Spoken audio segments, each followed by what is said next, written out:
What is up, everybody? My name is Richard Terrell. I go by Kirby Kid, and you are watching a conversation after watching the movie Luca by Disney Pixar. Now, these are the kind of conversations my brother and I have after watching just about any movie, so this is just going to be kind of standard fare, but I thought I'd do something a little special and show you guys a little bit of what we're talking about. So I built this visualization here to help you see the same things that we are seeing in our heads. So for the most part, we're just gonna let it rock. And I got some cool stuff written up, but I'm gonna let Marcus uh, lead parts of the conversation so that I'm not just flooding it with all the things that I've been thinking about for the last 2 days. But as a quick opener, I put Luca in somewhere at the end of A tier in this tier list I hastily made in order to shove Luca somewhere in the grand scheme of things, right? So like Toy Story, Wally, Ratatouille, Monsters Inc., Nemo at the top of Pixar's best. Then you got movies that have a lot of interesting ideas, but just usually, I think my A tier is that they didn't wrap up their conclusions. Like they introduced some really cool things, some really S tier things, but then they didn't wrap it up in the conclusion. So you get a nice job for making a nice, enjoyable film that almost perfectly hit the mark. Then you got some B for like a good application of story structure, good jokes, good pacing, and all that. Like it's an adventure, and you can tell as much that it's a really clean one, but ultimately kind of Is the tier missing. list here anywhere? Where? Oh, I'm The showing tier it. list here anywhere? I'm showing it on the stream. Let me just do this real Um, quick so you can see it. I can look at the stream. Yes. Nah, this is easier. So yeah, and B is like cool application of a formula, more or less, maybe one that we've seen before, but Pixar does things to a high quality, so you're along for the ride. Maybe a little less original, so that's why Monsters U. I like the movie a lot when I saw it, but as sort of a sequel and a spin-off, and kind of doing the whole this is the thing we did last time, but in reverse. That's really the main reason why I put it in B. Uh, and then you have stuff like always interesting ideas. I think some of the best parts about Pixar films is that they introduce some really cool scenarios and ideas, and they always have their opening third or half of the movie really setting up something that I think is going to be pretty spectacular. The Good Dinosaur is a pretty big flop. Cars 2 is a pretty big flop. I didn't like what they were doing with Toy Story 2, and it went in a whole direction that I didn't like, so kind of dragged all these other sequels down there. And Brave, Existentialism for toys. that is Yay! such a dangerous game. Brave, They I don't have just souls. Who cares? I, Anyway, uh, I'm done. I remember Brave being kind of boring even when the first time I saw it. So like, I don't even I want to put my list rewatch up. it. Oh, cool. Let me see. Yeah, hold on. Uh, is he in Jersey for shame? And then we were actually doing a narrative breakdown of Onward, and we were watching it as a community, and we were looking at the show, and I really wanted to demonstrate like why this movie had a really good setup, a lot of interesting things introduced, but where exactly it couldn't tie them together and why that was such a problem. But nobody really cares about Onward, so that project kind of fizzled. But we're gonna hopefully do something a little bit more interesting and complete with Luca, all here in one sitting, so you don't have to go far. That's pretty cool. Here's my brother's tier list: Toy Yeah. Story, Wally, It's incredible. interesting. Hmm. The only I think I said Soul and Inside Out can move to S. Coco and Luca can move to A. I think that's the only one. But yeah, my S and A is pretty much no difference between them. S is just I just happen to You like him really more? like them for some reason, Yeah. and I don't care to enumerate why. I like it. I don't care.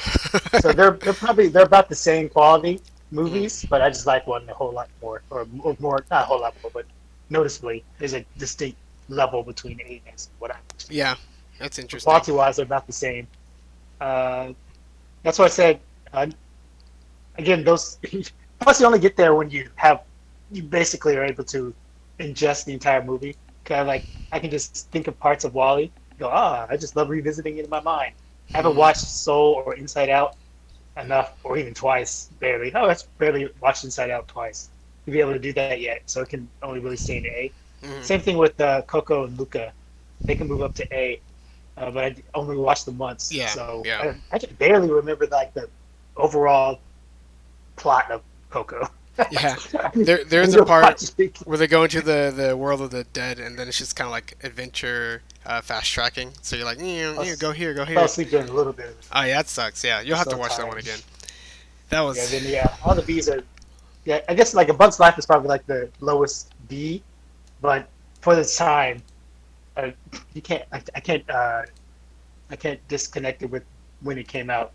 But if I watch Bug's Life now, it'll probably be in the C. But I didn't. I watched it when it came out. yeah, yeah. Stays in B. I remember liking A Bug's Life a lot more, but then kind of not having a lot of memories attached to it. So I watched it again like roughly 5 years ago, and I was like, yeah, it's all right.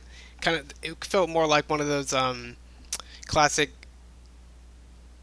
Looney Tunes, Merry Melodies cartoons, and not the ones that like really make you laugh or great, but the ones that, like, cool. They did the thing, and I see the character learn the lesson. Great, like that was neat. But yeah, Yeah, that's Monsters U and Incredibles 2, my highest sequels. Like, oh, sacrilege! What about Toy Story 3, 2, and 4? Like, burn in the bottom, baby. I can understand someone. Yeah, the other Toy Stories reach for more. higher things than Monster Studio does, but that's why they also burn. Yeah, that's They got too exactly close to the sun. that's It's like exactly how I was gonna describe it. Like the way that I yeah. understand, the way that I break down the design, narrative design and stuff is there are you can tell a story about anything, right? And if you respect the craft of fiction, you tell your story. The purpose of a story is to communicate your message, communicate the content of the story clearly, and you'll do whatever it takes to get that to happen, whether it's flashbacks or whatever, repetition, you name it. So the point is to get the information across, and then after the user thoroughly has the information, you hope that as they engage with that information as a human, they mix and mingle their own experiences and perspective, and it just creates just is one of the most powerful and impactful ways to get across that much information to let people chew on it and integrate into their lives or react to in the first place. So when a movie reaches beyond itself and like tries to tackle too many crazy things and fails, that's way worse in my mind than a story that's relatively simple and just kind of executes and it's nice, like clear communication, right?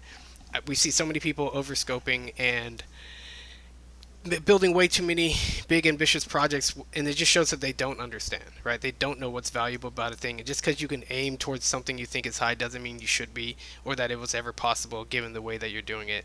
So as Oh, yeah.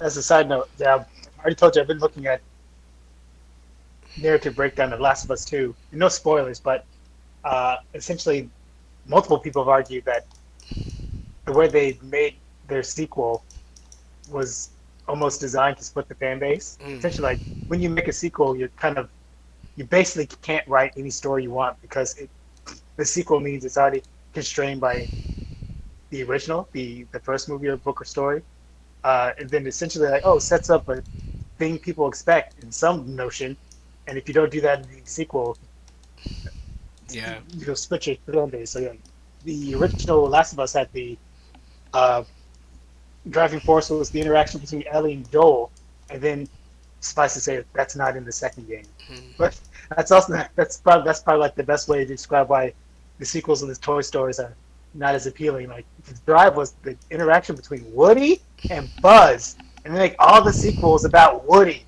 You're like, y'all, I said, hey, hey, what about Buzz? What about his foil?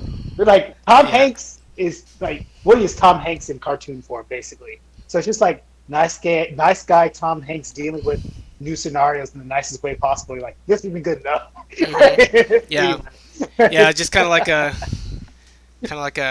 like Astro Boy as a superhero. He's so nice and kind and has the ability that you just expect the day to be saved and really no conflict outside of that interpersonally. I mean, honestly, what other movie has is Tom Hanks as like Cordial, amicable, likable, yeah, lovable. uh, what other movies Tom Hanks as much Oh, as the kind of forcer? He wasn't a villain, but he was kind of like a jerk in the first Toy Story. hmm. Yeah, that's like the most Edgy. non-squeak, yeah, edgy, non-squeaky clean character he's ever been. It was so good for it. Uh, And then he went back to being Tom Hanks. yeah, Anyway, yeah. That's an interesting thing. I think Castaway, Terminal. Yeah, so if you look at the main characters in these Pixar films, uh, you got, Woody Buzz, you got Sully, Mike Wazowski, you got Remy and Dude Bro. Uh, Whoopsie, that was his name. and I was like, why did I do this to myself? Yeah. But you have a lot of pairs, right? Up, you have a pair there, and Onward is a pair, and Good Dinosaur is a pair. If you want to go there, if you care to think anything about it, and you can say that in Cars, it's Lightning McQueen and Nader, more so Lightning McQueen. But yeah, Yeah, he's kind of a solo act. Yeah. yeah, you're pairing them up, and doing that gives you a foil, and the foil is great for a lot of reasons. Some of the best things you can do with visual storytelling is to show how two different characters visibly react to the same situation or attempt to do the same thing. And when you have people paired up on a mission to do something or whatever, and you can see those differences, that's really getting to some Studio Ghibli level stuff. I call that the Ghibli character mimic. In Studio Ghibli films, you'll see a lot of characters that are paired like that do the same thing. Best example, My Neighbor Totoro. Two girls are running around the house, and one's following the other because one's a little sister, and you can see them just doing the same weird things, little kitty things over and over, but one does it differently. It's just characterization through motion, right? That's what animation and film are all about, visuals and motion. So it really doesn't get too much better than that. The power of visual storytelling is strong, and what we want from our stories is to be able to see something happen. We want it to unfold in front of our eyes, and we mostly want that driven by visuals. You use dialogue, of course, if you can, but in my mind, visuals are always king in a film.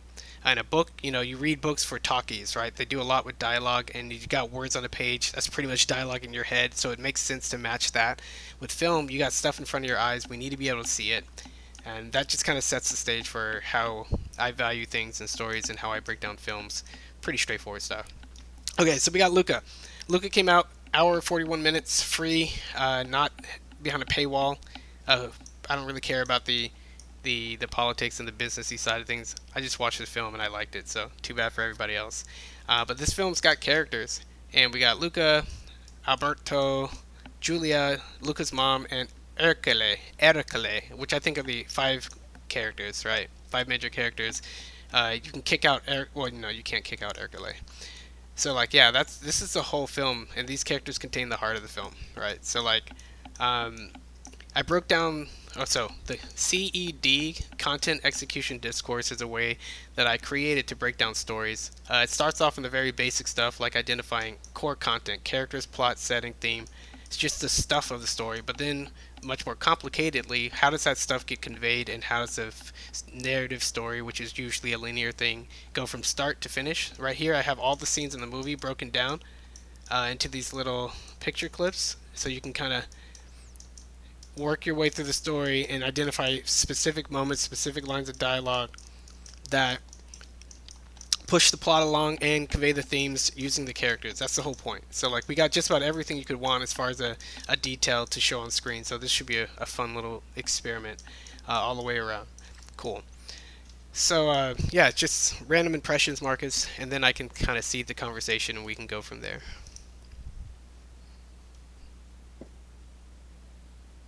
Uh, You had watched it I think you last night. said. I watched it 2 nights ago.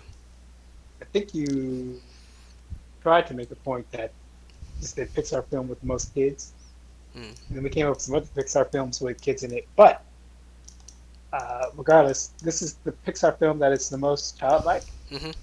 I Mhm. think. Um, The only other contenders would be, as we're looking at it now, I'm just looking at the things on the screen. Toy Story 3 that had like a nursery, but they were so young, they weren't I mean, characters. they were just they were Babies. there. But yeah, all the Toy Stories about immortal toys and how they interact with children. Uh, Yeah. it's fun anyway. But yeah, it had a strong Fox and the Hound and Hey Arnold and Yeah. all this kind of like cool Nicktoon vibes. We're like, remember when basically when kids get together and then make up their own worlds for each other. Hmm. Like, hey, let's just play around and just imagine what the world's like and just be basically free of adults and rules and all that. You're like, oh, cool. It's just like hanging out. You're like, oh man, I haven't had that feeling in a while. Show a bunch of kids just hanging around being kids, absent of any other type of responsibilities. Hmm. Even their island, the island itself was like a A little well, toy it was an box. island. Yeah, it was actual Oh. island. It was like yeah, it was an island to itself where they could just imagine, explore. Um, Yeah, and just be themselves and not. That's there's a line that they say in the movie. Let's see if I can find it. But I threw the Hey Arnold picture in the discourse because that's framing the discussion around the what's else, what other stories and content are out in the world, and how that helps us relate to this story. But there's a line in particular in Luca that he says like he basically says no one to tell us no or where to go or say we're only dreaming. Where is it? I don't know if I captured it specifically, but it's after Luca, went to the parents and came back and decided to run away. And then, he runs away and it's like, every day we'll ride someplace new. No one will tell us what to do. Just you and me out there. uh, Reminiscent of some old Disney lines. But this is essentially what you're saying. Like, oh, freedom. What is freedom to these kids? Like, being away from parental authority, which is one of the classics, right? Like, no one to yeah, say anything. A Lion King, yeah, too, yeah. Sandlot, right? That's why I like Sandlot a whole lot. Just a bunch of kids playing through baseball. They're able to like imagine worlds Uh, amongst themselves, right? Oh, huh, cool. what Have about dreams amongst what themselves. what about I'm gonna grab the. What about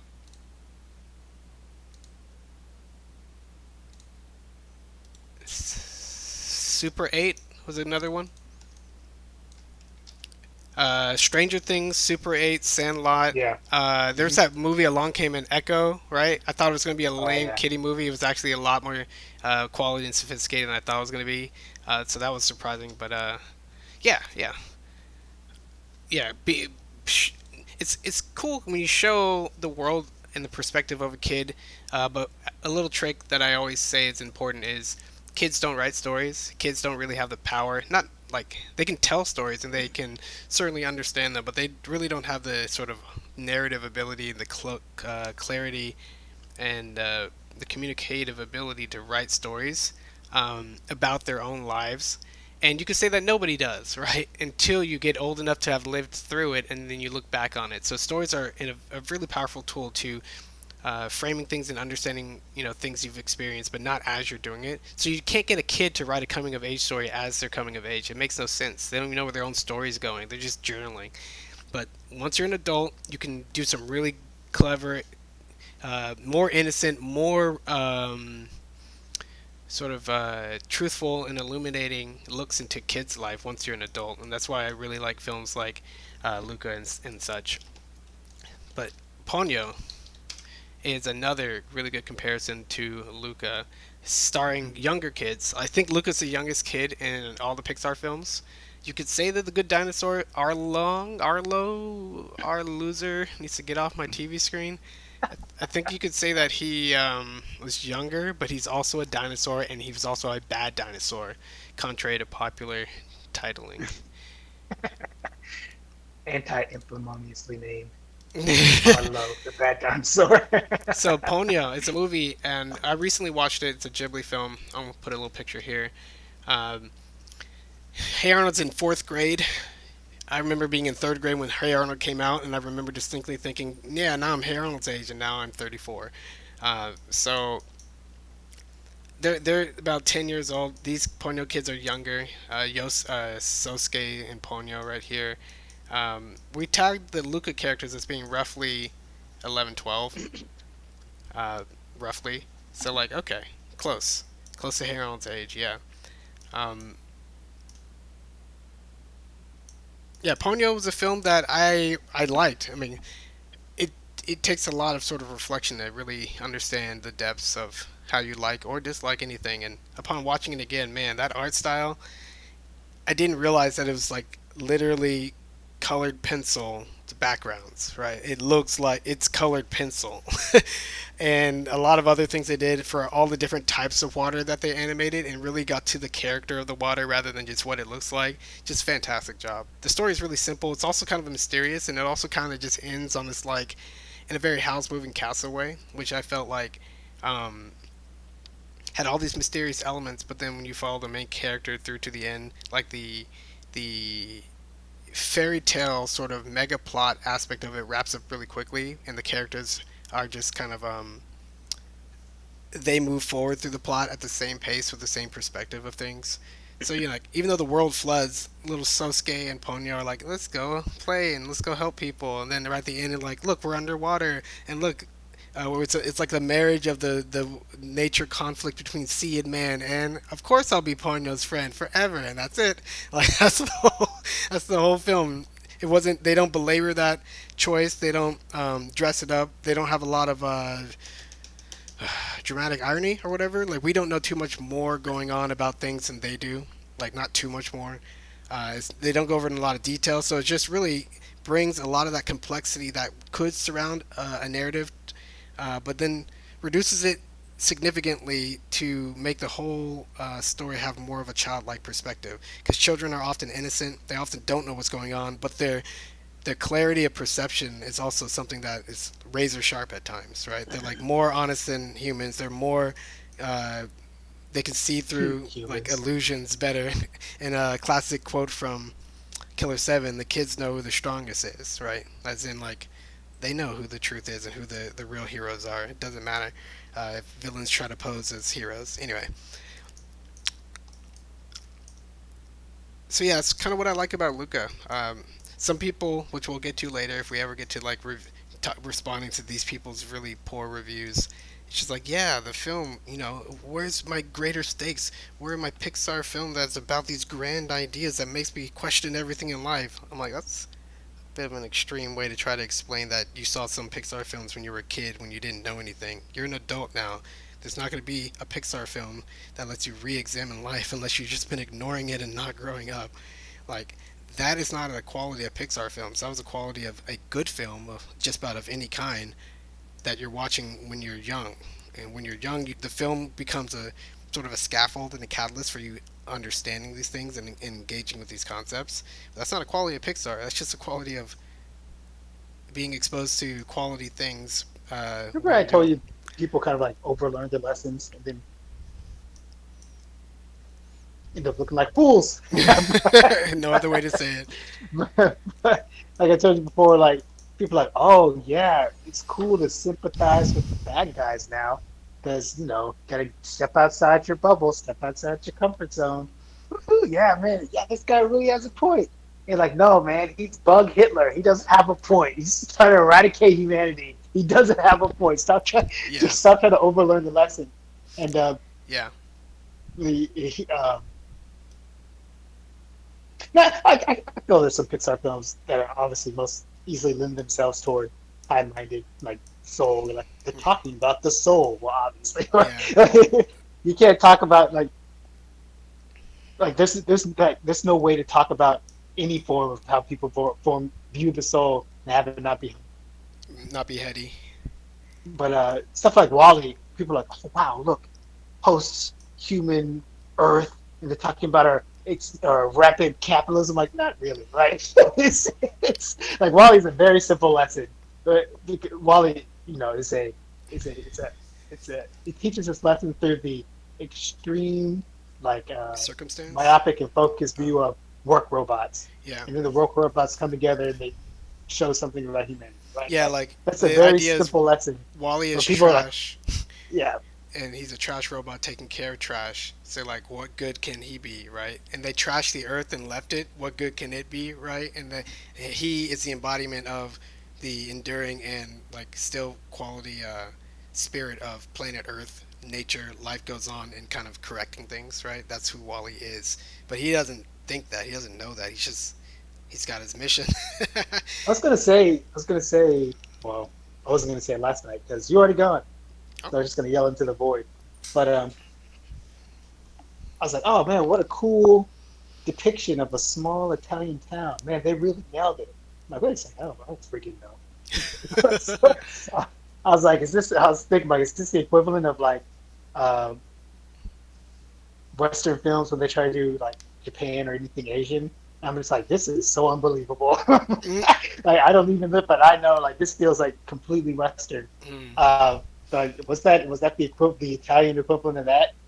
Um, Yeah, it's interesting. The what little detail I know from one of the YouTube reviews we might get to later is that I think the place is a real place. He at least showed a real map and kind of highlighted it. Mm. I'm like, oh, interesting. I don't think he showed any real screenshots, but I think it may just be pretty close to the real thing. A small fishing city on the wharf, or whatever you want to call that. But, Well, I only said that to say that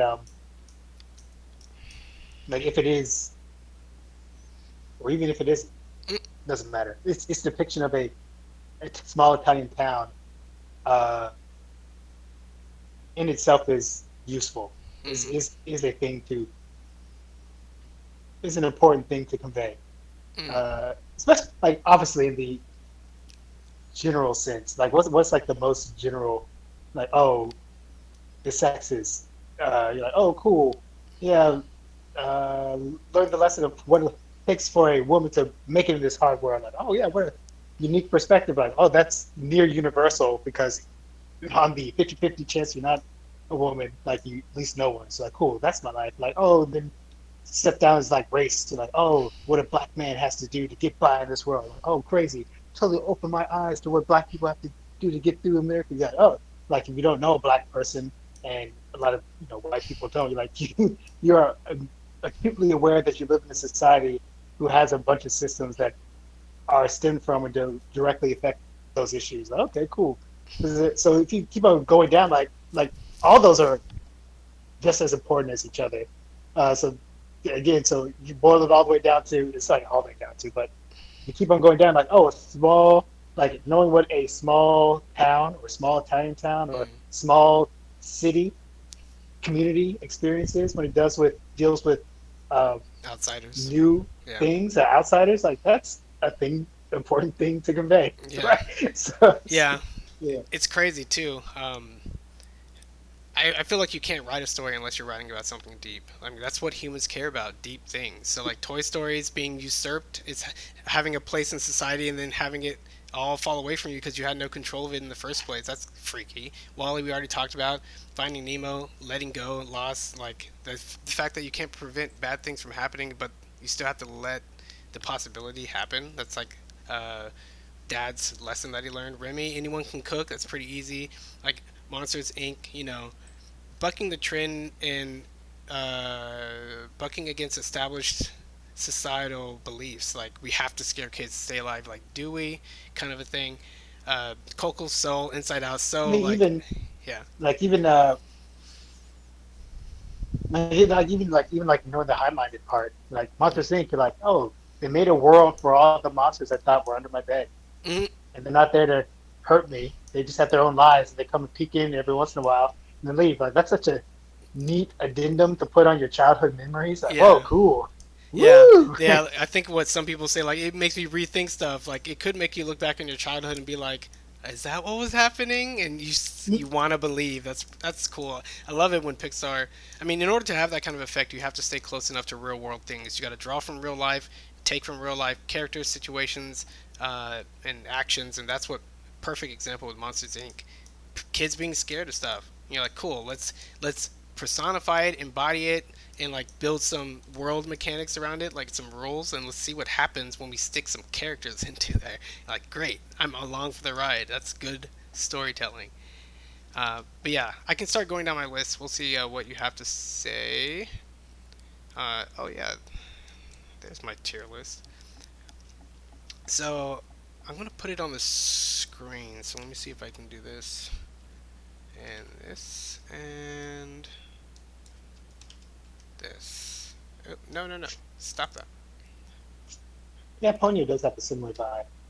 Like, what happened to Ponyo? Like, well, they learned how to deal with the incoming. Like, they hadn't learned. They Yeah, gained a better relationship with the sea, yeah. basically. And you want some free words of wisdom that I had to go through college to get. My writing professor was like, "It's the job of books to pose questions, not answer them." Right. So we'll see later. So many YouTube videos like, and they didn't explain this, and they didn't explain this, and we got no answers. Yeah, that's not the job of stories. Like, pay attention. But anyway, start from the top. I call this section "Fear from Within." The theme of internalized fears is shown through the mom the town's fear of sea monsters, and they all stem from this idea that expanding complexity uh, of life introduces less control as the world gets bigger. So like that's the core, biggest, most important theme in the entire uh, story, right? Life is scary. If you shrink it down, make your life small, make your town small, make your concerns small, you might try to fight against it, but for the most part, the world has a lot of stuff to consider. So like internalized fear uh, from the world. The world, the world uh, is a big place, big complex place. Cool. Next, Luca learns how to address his fear to push through to see the world. He does things like riding downhill, jumping off buildings, and revealing himself to be a sea monster. Right. Uh, those kinds of things are peppered throughout the film, especially in the beginning where they were riding down the hill for the first time, and you can really see Luca's apprehension. And he even says weird things like, "Sir," what does he say? "Take me, gravity, sir. Maybe we should sleep on it." You're like, he's still calling him sir. What a wimpo. No, but honestly, For he sure. Yeah. he learns how to get bolder and bolder through a growing relationship, and then when they ride, he faces his fears and he finds something amazing. So that's a quick arc that gets repeated throughout the film. But Luca is our main character. Make no mistake. Alberto learns that people care for him and won't abandon him. That he's not uh, on his own for life, and there are reasons to stick around. Alberto's fear stems from how his father and maybe mother eventually abandoned him. We don't know many of the details about his parents, but I think it would be strong for the film to have the unknown surrounding Alberto's dad's disappearance to be something Alberto harbors over time and becomes a deep seated fear, right? So, like, in the same way the troubles at sea turn rumors of sea monsters, Alberto's dad's disappearance could have turned into its own exaggerated reality. Um, it's just like a little foreshadow, but the idea of sea monsters in the first place are like fishermen go out and they don't come back. How do we explain that? And back in the day, uh, he didn't really have answers. And in lieu of those answers, because death is mysterious and scary for everybody, these narratives of sea monsters were born. And just like we said with Monsters Inc., Pixar took a an aspect of human, a familiar aspect of human coping in reality, monsters, fear, and then makes it justifies it, makes it literal, makes it there are actually sea monsters here. Like that is classic Pixar, right? And it just sets things off in a really strong direction. Uh, I said Julia learns nothing. I can't even spell. Julia is an underdog, not accepted by the kids of the town. Thought to be a little too much, she fights hard, stands up for when she sees something wrong, hence her, quote, tyranny of injustice. She's willing to work harder and harder to fight, and she recognizes kindred spirits in Luca and Alberto. That is Julia. I might as well just. Jewelry. Yeah, well, what do you think? Julia learns nothing. What do you think? Yes. Flat character arc. It's fine. Mhm. That's what I need today. The mom She's our learns. she's Oh, our she's our pace car. yeah. The mom learns that her son is more impressive than she thought and forgives all too quickly. Um, I guess you can say that she also learns that the human world isn't Murder City.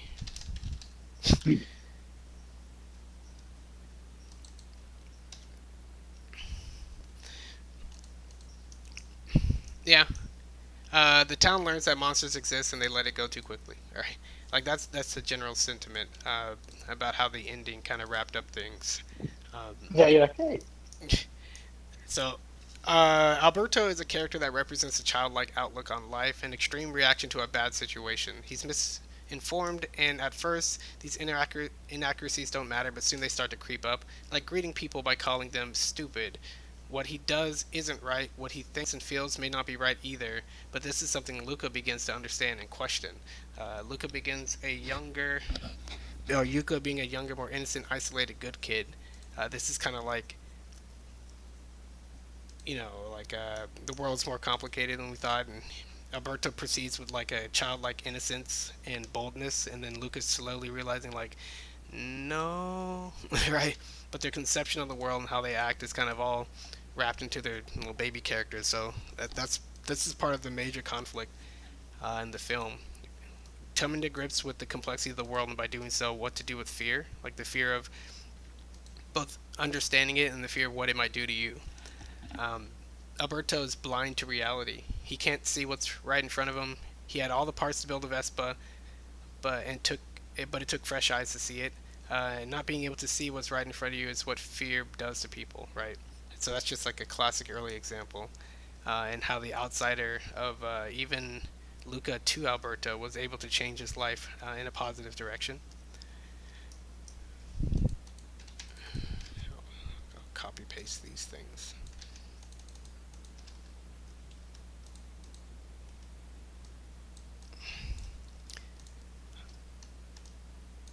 I said Ercole. Yeah, anything? No, I'm Okay. going.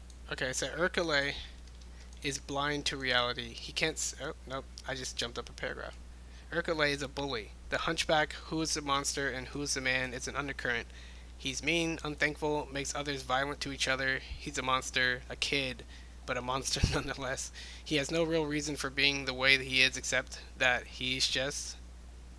he just is, which is fine for a kid villain, right? He's 16, 17, on the verge of being a full adult, but still pretty much a dumb kid. Um, I would have liked to see a transformation for Ercole. He was afraid of being an underdog, basically. He was a little too much for the people around him, so he lords his status over people. He's ruled the kids by fear, and as was pointed out by Julia, uh, so like the underlying theme is that people can or will fear. People fear what they don't know, or that fear of something bad happening can have too strong of a pull on their life. The counter theme is that to grow we have to push through our fears. We can't control everything, and that usually there's nothing really to be afraid of in the first place. Classic Doug entering the scary movie and realizing that he over feared it, right? I um, still think about that way too much. I was like, it does. Anyway, yeah, so like this is I think the main characters of the story are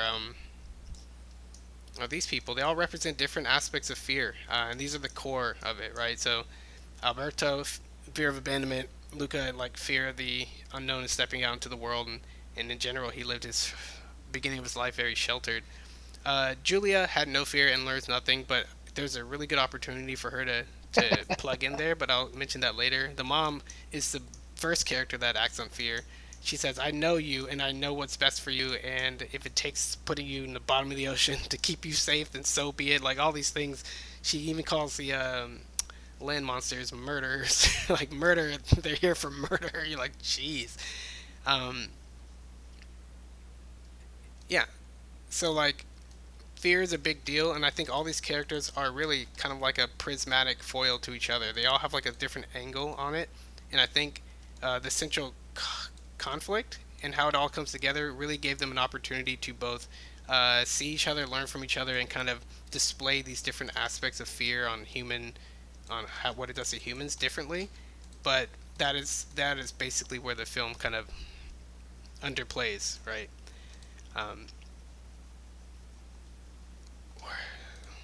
I love the beginning too. Like the beginning sets up so much where they're sailing along, and he's like, "Do we really need to fish near the island? What if the old stories are true?"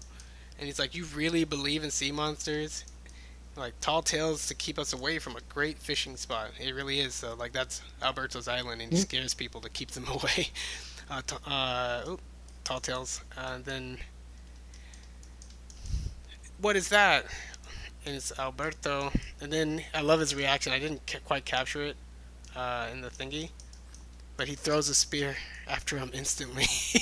Like tries to kill it. You're like, well, yeah, that sounds like, hey man, shoot, and then he the says, hatred of man. let's get out of here before it comes back for us. And he's like horrifying. So that's like your initial taste of what fear does to people, both like in the anticipation of something bad happening, and then one guy going like, like it's just a story. Like you're just letting it over bother you, and then getting a little taste of reality, and then going, "Let's get out of here. It's true, and I'm afraid now." Like, so this is seeding the story for like what fear does to people, and if there is truth behind it, that their fears were justified, and how they live their life in fear afterwards. Like that's why the opening scene's pretty important.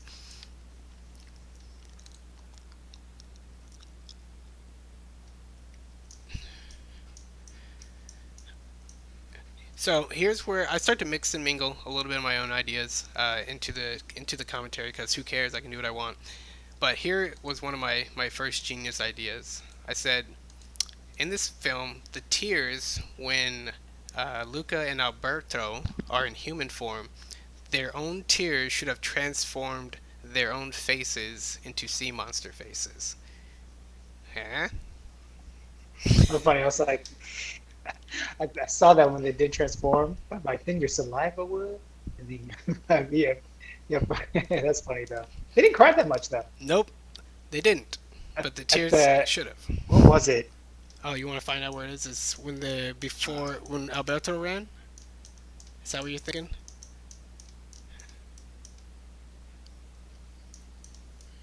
Uh,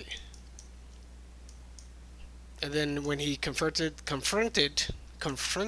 Alberto on the island here, Alberto's sniffling, so he's pretty much crying, and that was like a huge opportunity, I think, to show that when he's crying, his eyes should be his like almost like eyeshadow or mascara, like his eyes should be bluing, right? That'd be really cool. Um, Now, here's why this idea is genius. Alberto essentially encourages Luca to be tough and you can interpret that as holding back your tears. Like, quit being such like a crybaby. Quit being such a scaredy cat, right? Like, embrace fear, silencio bruno, right? You could also spin this up in the very same fashion of like don't cry or worry about things the future. It's going to be fine. Like being super confident also means like if you're confident things are going to be fine, you don't cry about it. So the film could have tied that together with this idea of holding back tears, and this ties into the motif of showing who you really are. So let's go back to the themes. True self, yeah. Showing who you really are. So that's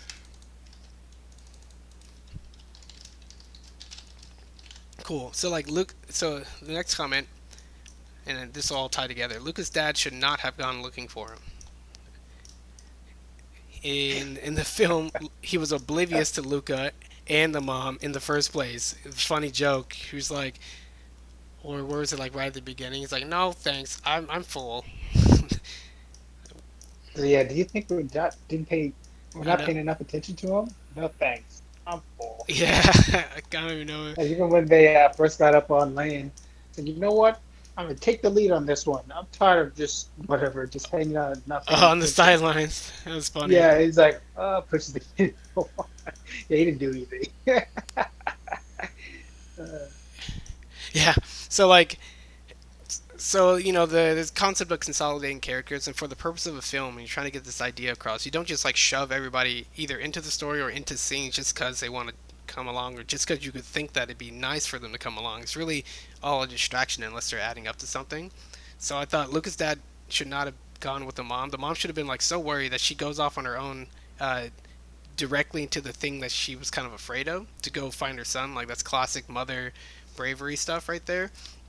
But if the dad does come, they could have contrasted him with a much more chill attitude, with his super chill attitude compared to the mom.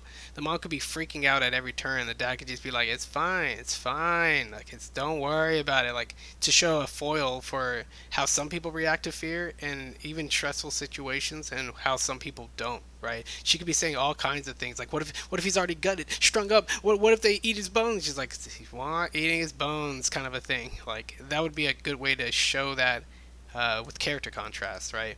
Um, this could have also shown that dispelling fear is something internal, right? So like nothing scary is happening around them at all, but yet she's so afraid in her own mind, right? That fear is we're showing that fear is largely internal, which is a good thing for the theme for the film thematically.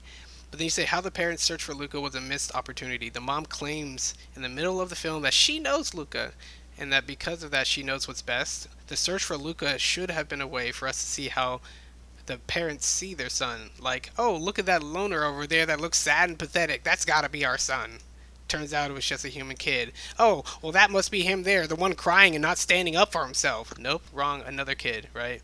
And that could have been like a really, really clever, transparent way to say like this. They don't know Luca that well, right?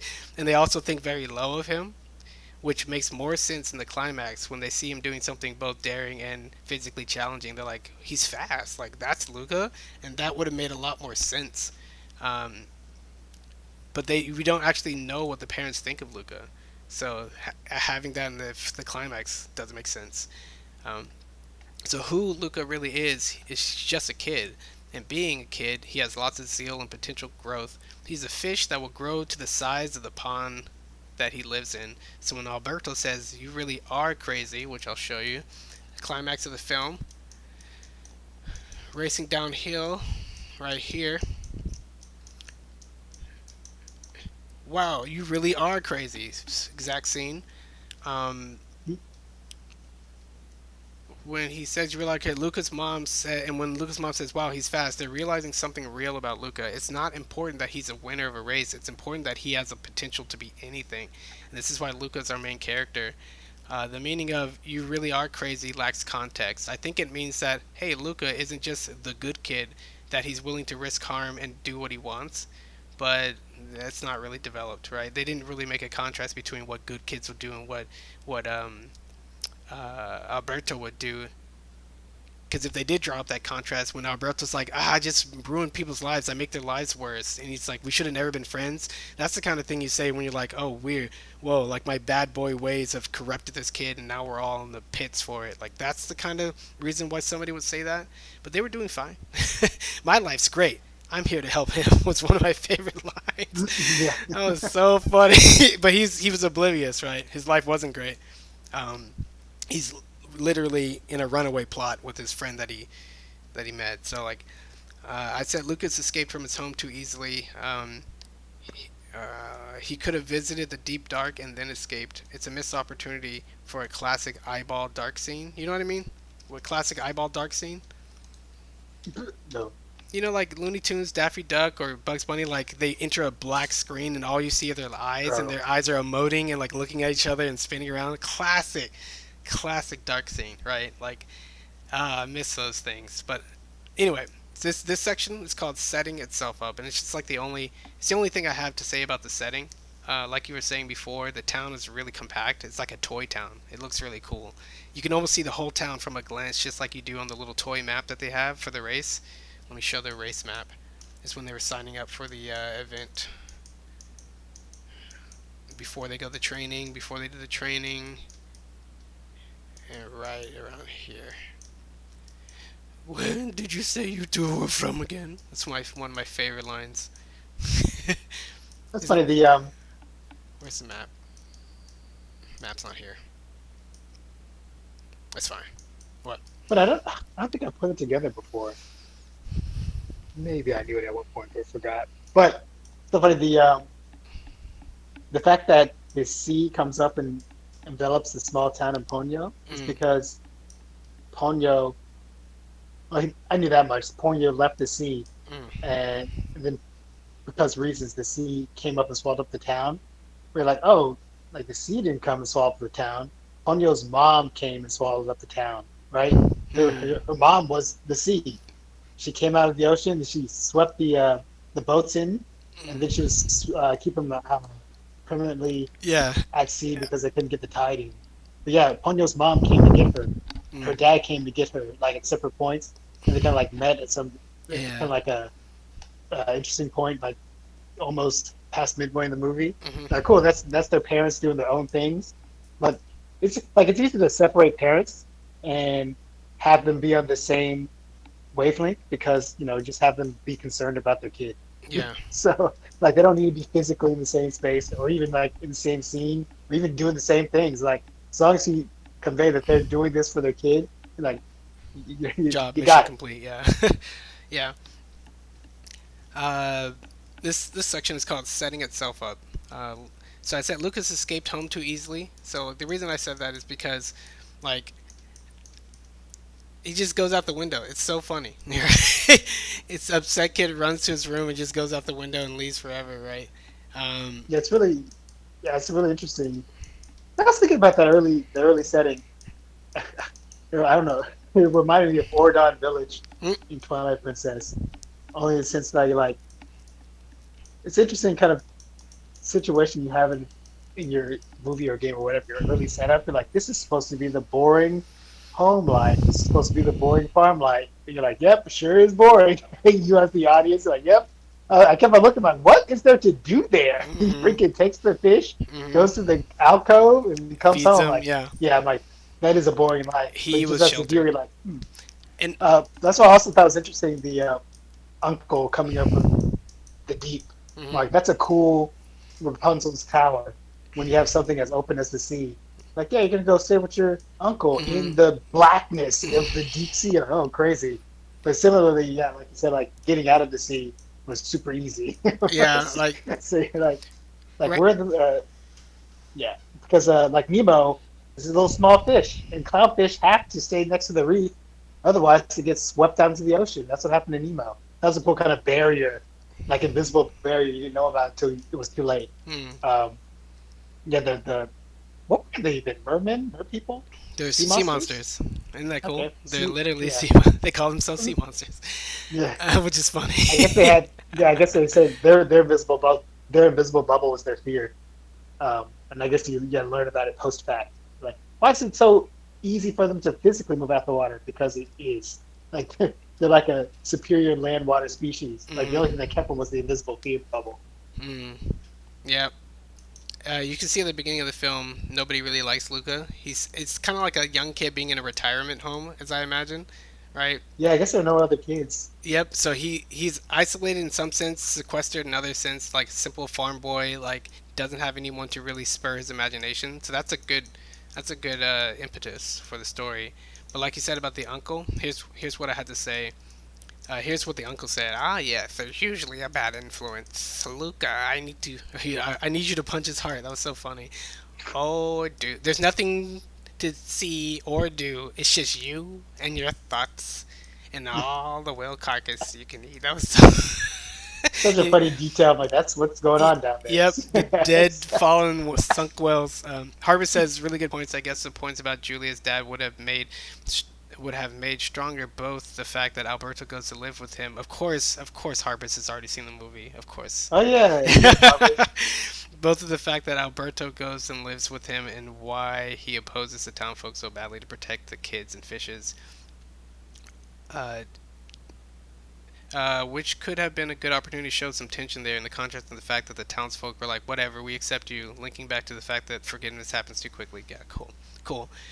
Um, Oh, cool detail about the early village too. They mhm. didn't do the, and we lost 10 residents of our town due to those evil humans. They're fishing us to death. Ah.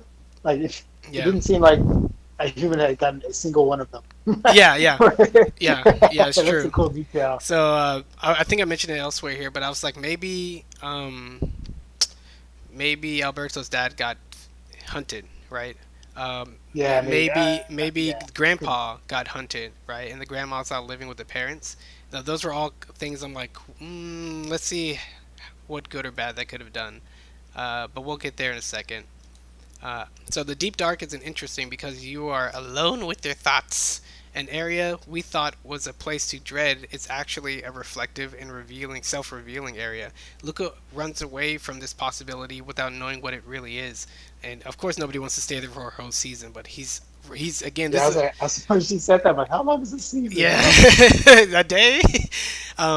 But yeah, Luca's running away from something he doesn't understand. So like a classic example of fear, right? And even though he didn't want to leave his friends, he also is fearing a thing that he doesn't understand. Luca could have briefly been there, freaked out, and then run away at the beginning of the movie. I think that would have been a good use of it, right? Because like instead of like Luca runs, goes out the window and goes and runs away. How about like you actually do have to go with your uncle, and then somewhere down there in the darkness, because there's nothing to see, Luca just leaves or something. Like I don't know. it's Uh, funny, especially since Luca had the what the Remy imagination, right? She mm-hmm. just like conjures imagination for the viewers to see. Yeah, we thought if he went down to the deep dark, that started like fading and Mm. dying. He's like, oh, I gotta get out of here. Yeah, or it's like his He's a color resident. starts fading, kind of like he's becomes more Yeah, see-through. There's so many cool metaphors that they set up, and rules that would have been really cool details to key in on. But I said, okay, would have been a cool transition too to yeah, get to the deep dark. It's just been like at night and then just kind of like fades black and then he's just like down there. You're like, oh, yeah, yeah. yeah, well, Oh, that'd be where cool if he the was like freaking out, and then he's like, "I don't want to be here," and then the uncle's like, "This isn't even the deep dark yet. It's just nighttime." You're like, yeah, it's "Oh just no." nighttime. Yeah, that'd been funny. Like how the grandmother was in his bed next or in her bed next to him. He wakes up and sees his uncle next to him in the darkness. He thinks it's the deep dark. Mm. Oh, that'd be funny. It would have made more. So Alberto could have run away to the deep dark to get away from Luca, and then finally able to confront his fears, having been driven into complete external isolation. So like, before he was isolated on an island, and now he has nowhere. Like he's in a place of nothingness. He could have started to hear his inner stupid Bruno get pushed out with Luca's voice, and that would have been a really cool pivotal moment for his character. He's telling everyone else like, "Silencio Bruno, just do it," but that's a front, right, of his own sort of his pushback against the fears of the world and stuff. So Yeah, I don't like hurting people. I yeah, don't like hurt. I suppose you're it's the spoiling. okay. uh, so like I thought the Deep Dark was a perfect both animation, visually stimulating, interesting setting, and narrative device that was completely unused in the movie. I don't even know why, but yeah, hearing your inner voice and having nothing down there but your own mind, like that's how you finally have to confront yourself when there's nothing else in your life, right? Like, but that's a physical metaphor for nothing else in your life because you're just in a big dark place.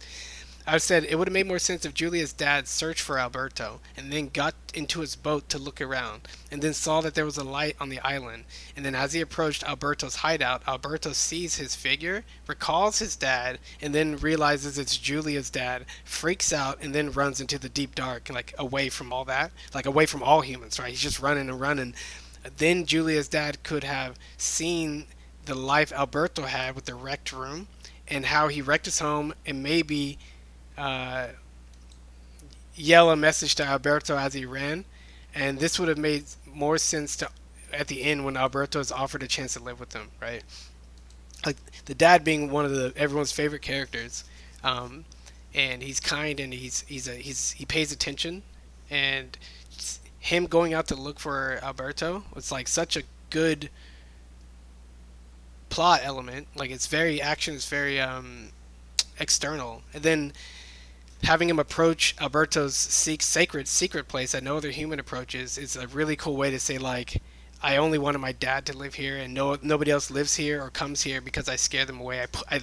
I literally scare people away. But this guy braves it all, comes all for my own sake, and he doesn't know how to deal with that because we're assuming his dad was not so good. And then he runs into the deep dark. I thought that would have been perfect. That would have been perfect because right the way they do it in the film is basically like a quick info dump like hey your thing's wrecked and what happened over here like I count the days and I stopped counting and I'm mad at my dad and I don't like you like just kind of like that but like how about you just show it you wouldn't even have to said that like the the presence of Julia's dad could have done that all without dialogue and he's not a man much for words anyway so that'd have been really cool especially if that part of the film transitions into the deep dark where there's no visuals, right? So few words, then few visuals, and then you're like, what does this film have left? You're like the freaking heart of the film. That's what it has left. The whole point that we're watching this thing. That's what it has left, and that would have been a perfect catapult into the climax of the film. But hey, um, so now we're on to the climax, like the race to the finish. I call it. These are funny little titles. Setting itself up. True tears. Race to the finish. Uh, so yeah, the film. A lot of people say the film ending felt a little rushed. It's not that it was. Yeah, I mean, it feeling like it's rushed goes hand in hand with not conveying the right information. So it's less about the amount of time you have, and we have no clue what the production was like, so we can't say like the studio was rushed. But ultimately, I always feel like the writers always have the power. If you get 10 seconds, nail it. If you get 20 seconds, nail it. Like, doesn't matter. You have to know what your film's about. You have to prioritize those messages, and you have to just start going down the line. That's just how it works. That's life. So like, I don't. So like, it didn't make sense for Luca. Nobody Yeah, just go ahead. in general when you stumbled there, you're like, oh, it's not rushed. It's almost like you can see the equation. It's not that the car was going too fast, that there wasn't enough time to go the distance needed. Like, Yeah, the two ends of you're the like, duh. same equation. Yeah. Yeah. Anyway, Yeah, here's where the dad goes and looks for Alberto, and he's just like, maybe not, but just in case. And you're like, oh, best dad ever. Okay, so race to the finish. Here's our climax. Race starts here. Gives the parents a bucket. Just this whole part right here with the water cups. Okay, each kid gets 1 cup of water. I thought they were gonna just splash the kids. Like that was like giving these water splashing parents ammunition. Show me where the ammunition is. Anyway, um, that's a Hamilton line. And but then they didn't. They didn't. I guess they splashed every. Oh, so they already know who their kid is, so they don't need to splash the kids. But yeah, this setup here, being at the water station, I felt like you don't Chekhov's gun this, right? You don't give water toting water slingers water and then not use it. Like that makes no sense. So it felt like this was a hangover or something. Um, but anyway, it didn't make sense for Luca to break up the team for the final race. They should have let Julia swim the first leg. Luca doing it didn't result in any plot continuation. Like a plot continuation would be Ercole seeing a bit of the sea monster and getting extra suspicious, right? Because he's been spying things the whole time, right? But nothing happened. So like, what was that scene for? He's just walking on the bottom of the ocean. Like, what did it do for the film? Why did he risk so much just to break up the team? Like, you could have been a team of two. Like, why? Um, so, and he was yeah, also it was late to almost the like, table anyway. So, like, why? yeah, that was almost like, that was almost like we can't buy the Vespa. We split it with her.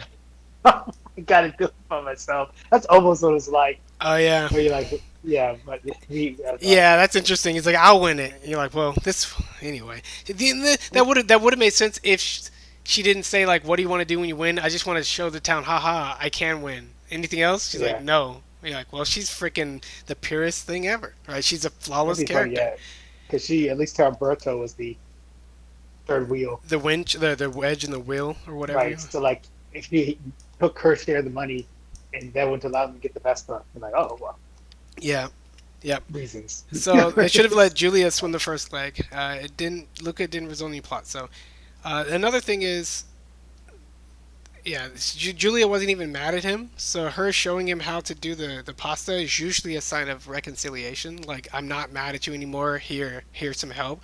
But she's not mad at him. She was super caring and looked out for him every step of the way. Flawless character. Get out. We don't need you. Nice. The city turns on the sea monsters, but quickly lets You them know, go. Oh, like, what's that? You know, like,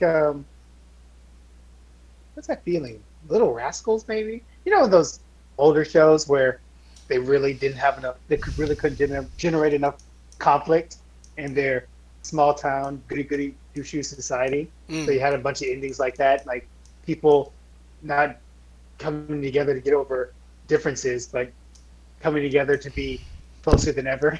Basically, that's what that felt like. Like, hey, We were hey, close, but yeah, now we're super hey, close. hey. I want it to be super close. Oh, okay. Okay. Yeah, I showed you how to spin before.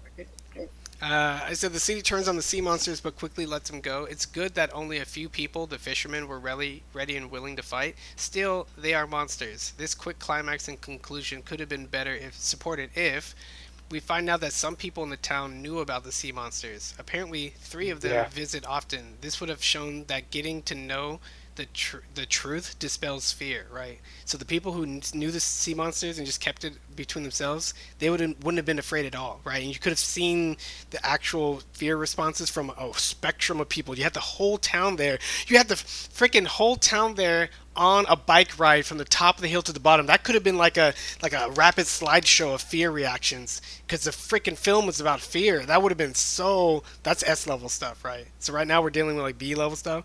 That's S level stuff. But also the cat could have been a very subtle visual way to show that at first there may be hostility or fear, but over time through kindness, people with differences can get along. Like, wouldn't that have been a cool silent little character? Because at first the cat's like, I literally scratched your face. I will kill you, says the cat. Didn't say that. And then the cat's like, I'm super suspicious. And then the cat's like, I'm going to attack you anyway on the boat, even though on a boat it gets dunked. And then as an appeasement, they're like, here's a fish. And then from then on, the cat's just like, okay, we cool, right?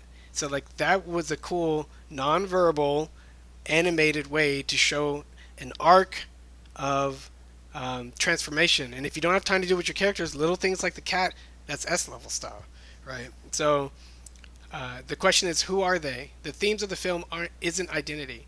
We don't need Julia's dad to vouch for them. It would have been better if their kindness had been seen throughout the film by many people in the town, and they just knew that like Alberto and Luca are just sweet kids, right? So then when they're like, who are they? Like they're sweet kids, right? Like doesn't matter what they look like. Instead, he's just like they winners of race. Like who cares? It's a race for kids. Like that them winning isn't a character trait. Kindness is a character trait. You show it too instead of just being awarded it, right? Like that's a big difference in those two things. Um, it said it would have But also. Go ahead. you know the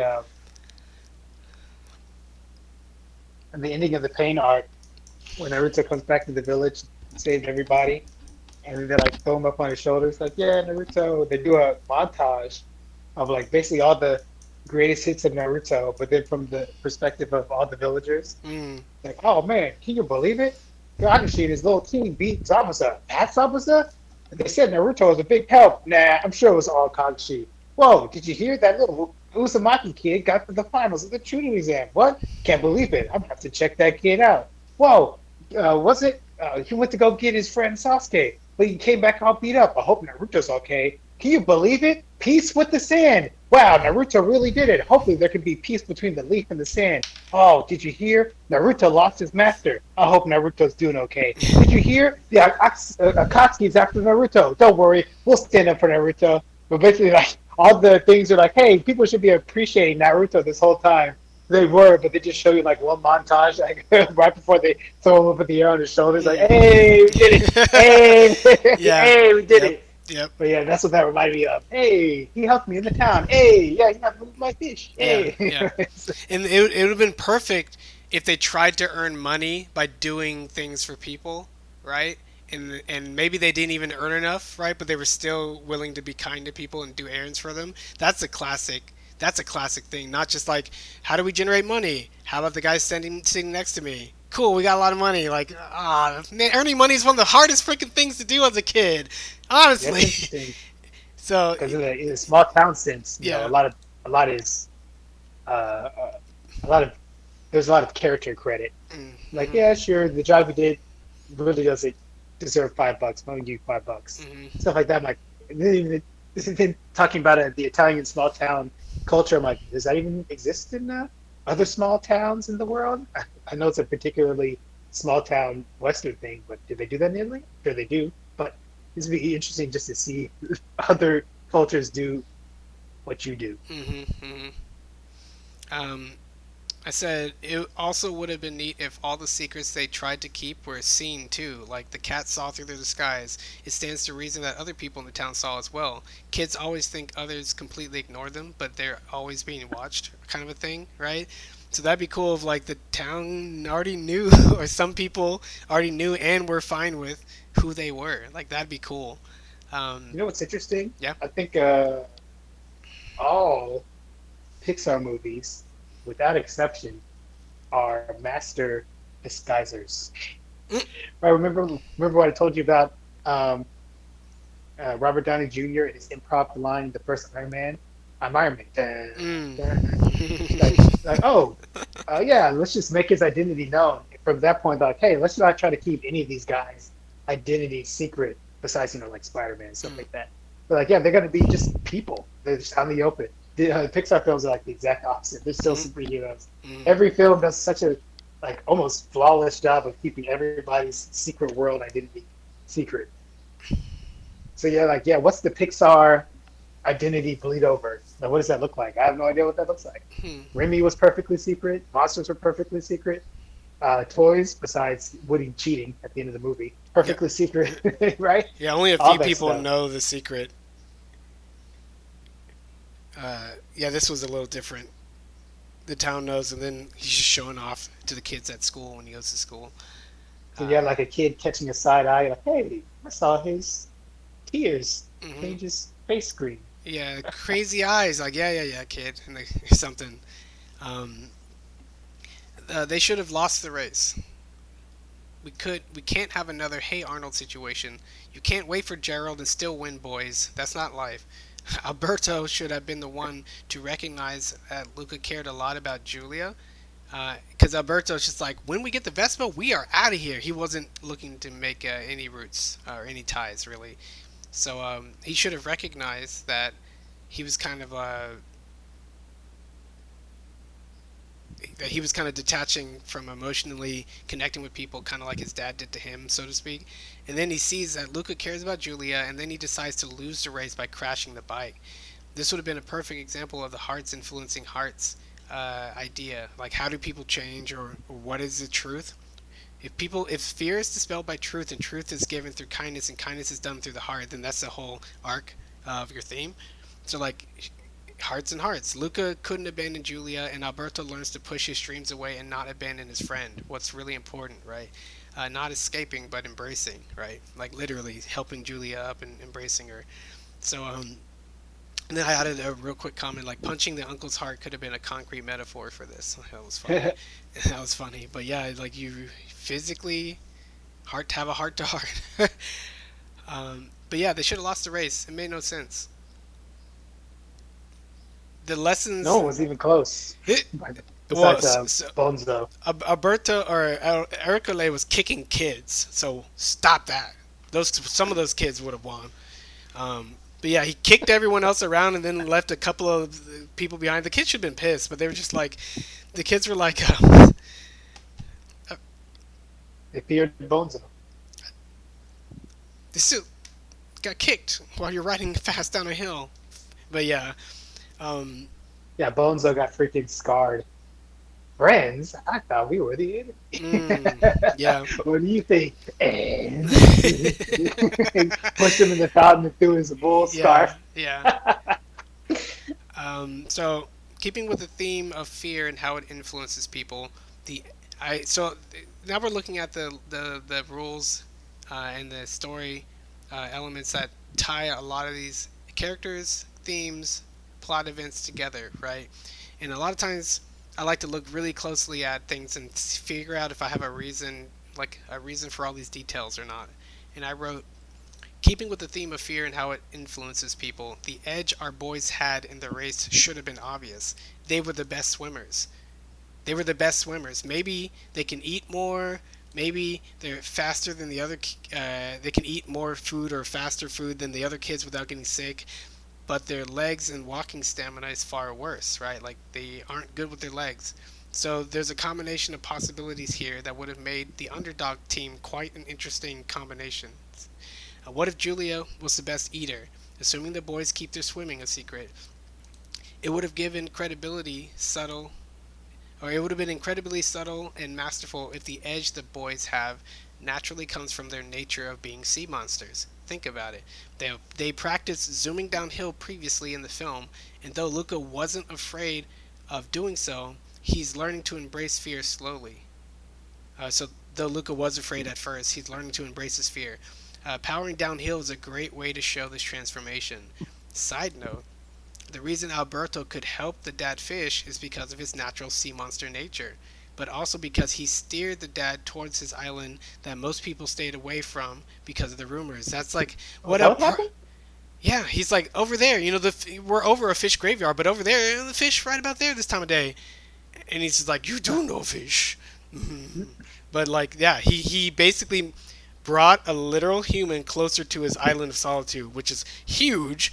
So I say, what a perfect example of how fear and the truth reveals uh, can be created and resolved by the same person, right? So the person who both creates the fear must be the person who dispels it. People can't dispel your fear for you. This subtlety says we're in control of the fear elements in our lives, even if we're not in control of anything else. That would have been really good. Uh, Not only did they practice, but they're sea monsters.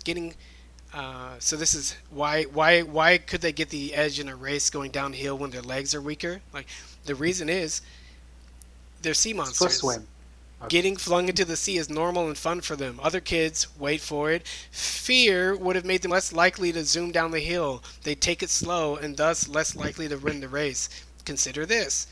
Urkele is so afraid of being an underdog, he's willing to risk more than other kids. That gives him an edge in the race. And then older he gets, the easier it is for him to realize that zooming down the hill isn't as scary as he thought. So that would all make sense and be a part of the fear Mhm. metaphor.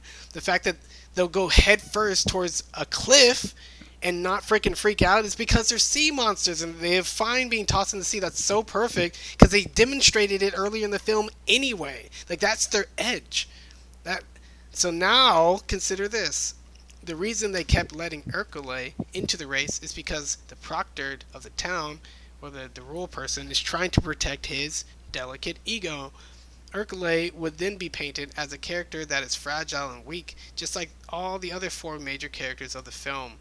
So they don't let him into the race because he's a bully to adults. Adults just kind of see a sad little weird kid, right? And the fact that underdogs are described as being weird kids, and he's weird, right? Um, he's different from all the other kids. He fights that by having a stranglehold over his title, his rank, and this race, right? So that Urkele should have been, you should have had tragic sympathy for him. What's the word? Um, but yeah, him as a villain, he's a kid. Like Sid as a villain was funny because he was being really mean to toys, and we know toys are alive, Yeah. but he was just a kid. He was kind of being mean to his sister stuff, but he's also a jerk. He's He's still a also an kid. older He's not a brother. criminal. Yeah, like so. This is what I felt like would have seriously added a whole layer of depth and dimension to Urkelay, and he still could have been almost just as much of a jerk with this being true. Um, and I said for the race, Julia should have broken her leg after she crashes willingly into Urkelay.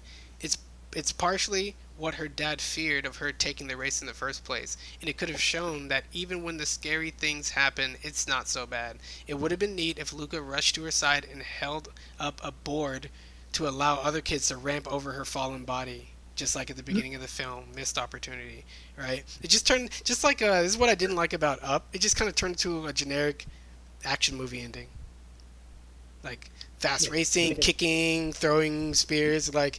But you had elements that were so uniquely yours, and they tie into the messaging and the theme. You have to use what you make. Um, yeah. Oh no. They're taking the No, race. no, no. Shut up. Uh, so you're just showing a little bit of the racing scenes right here. Look, hurt Julia. Break your leg. And the dad's just like, you get so worked up, and you're so disappointed, and you could get hurt, kind of a thing. And then it'd be cool if she got hurt. But then the dad's just like, it's okay, like kids will get hurt. But the way that she transformed, making friends and doing this race, is worth growing up for. Like that, that could have made Julia's character a little bit better. Um,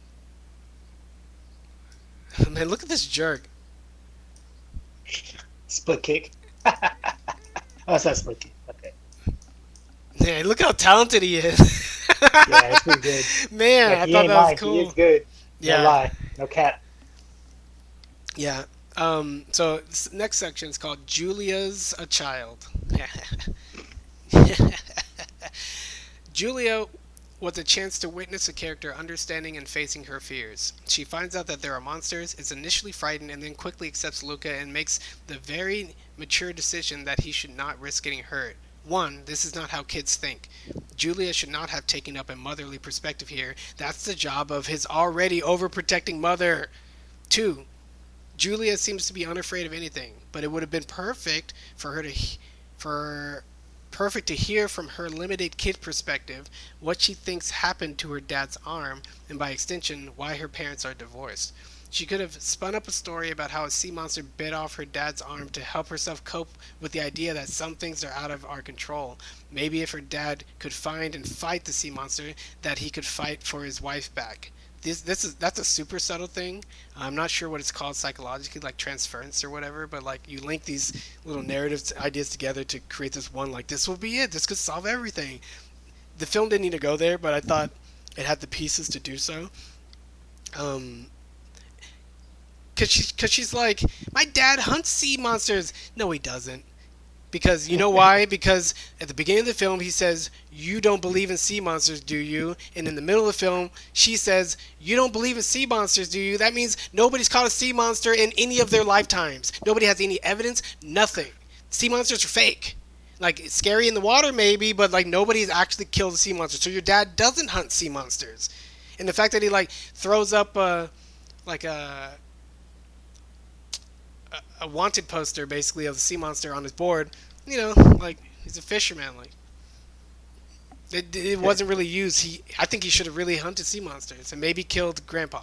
Hey, that's a little too much, but I'm saying that would have tied these things together a little bit more. Why she would have even feared for his life. Um, but anyway, part three. By seeing Julia connect the dots and dun dun dun, seeing what's right in front of her, aka the truth, e.g., the opposite of mental fear, she can learn that everything is okay, that life isn't as scary as she thought, and that change isn't so bad if we can move forward. 3A. In the race, Julia gets over being sick of eating too much pasta. No, she actually didn't get over getting sick. That was Luca. He was like, hey, I ate pasta, but now I burp and I'm fine. Like, okay. Um, she's a year older, so maybe that's the reason why she didn't get as sick. That's just what I said anyway.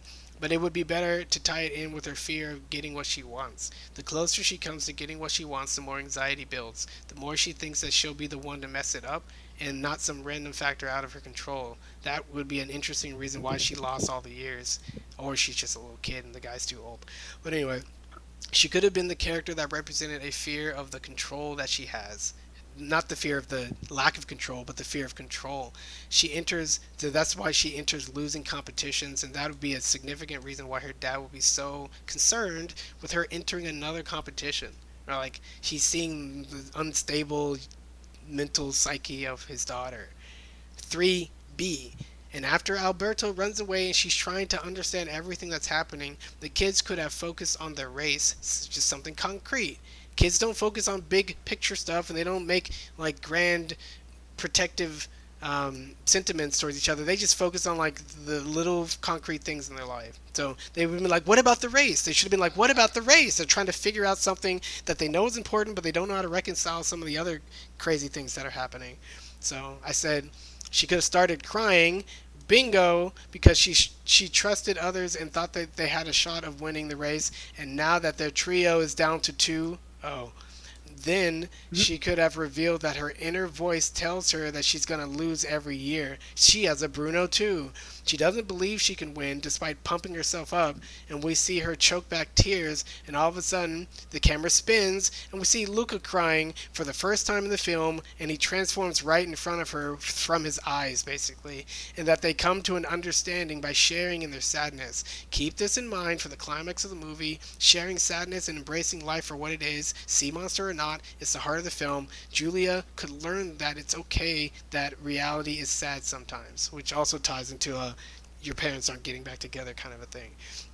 But the fact that Luca in this made up scene would have empathized with Julia, and then you're watching Julia holding back her tears, which is classic. What I suggested before of like, hold back your tears, be a tough person.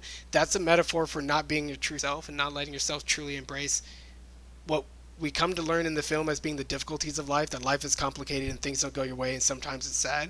But you see Julia right in front of the camera in a very clear animated body language kind of way trying to hold back something she has no control over, and then you spin the camera, and then freaking Luca's crying more than her, right? Because he's learning a lot more about life, that other people also are afraid, that life is tough, like all these things, and his tears are just freaking transforming his face into sea monster down his face, and that's when she realizes that they didn't have anything to fear of each other and maybe other things as well. Instead of just throwing a cup of water at him, you're not a detective.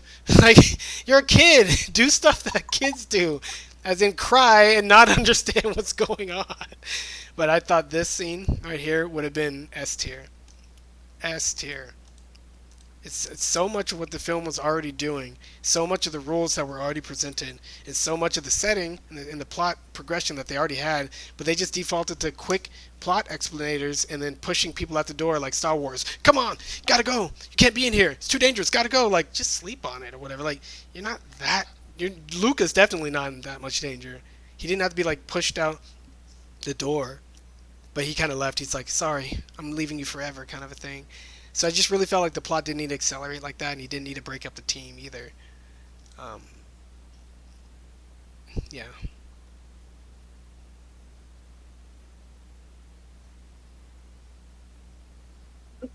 Better turn Luca into an empath. I think you pretty much did turn Luca into an empath. An empath.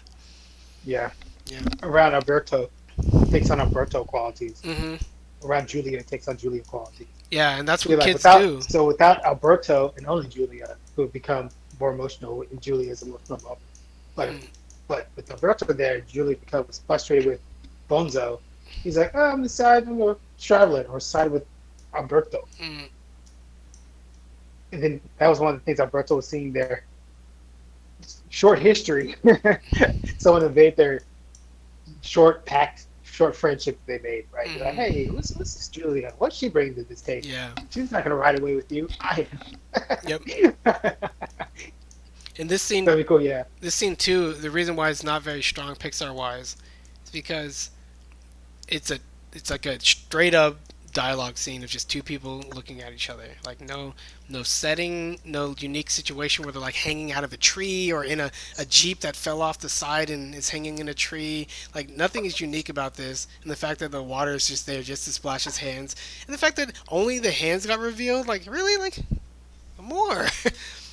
It More. had She could have to just been like upset and like, well, so if she was an older character and she was upset that she felt slightly betrayed, you could see her like grabbing water after water and just splashing at him while complaining and exclaiming, and then more and more of him she turning into a sea monster. That would have been like grabs that baseball fantastic. bat and starts smacking glasses Yeah, of water. yeah, yeah, and Ah! then he, you know, but and he could have been like trying to keep the situation cool. It's like, calm down, slicks back his freaking sea monster hair, turns back in normal hair, gets splashed inside, pushes his sea monster away, turns in normal. That'd be so freaking cool. Like, because I don't feel like there was no moment in the film. I think the only one they had was early transformation, where they really zoomed in on the transformation, which is good to show it early.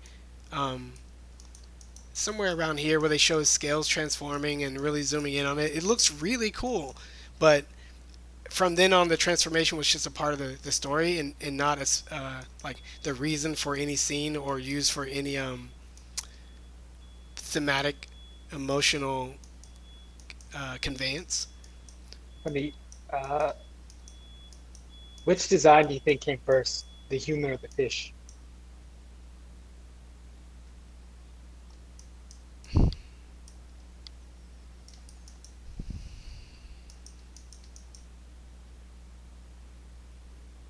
I was gonna say Human. human. Yep. The human For model the is first time so during the good. transformation film, like, man, the human forms are way more Yeah, likable. yeah, they're The human designs human. are way more Yeah, likable, the yeah, than humans their are monster. good. I'm like, hey, those are cool kids. No, cool I kids, I man. also know that the writer, this is a story modeled after, I think, his own life, when he met a friend in Italy and they had fun together.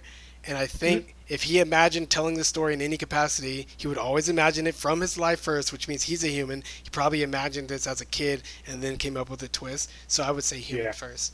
Also, humans, yeah. Humans, yeah. Yeah, no.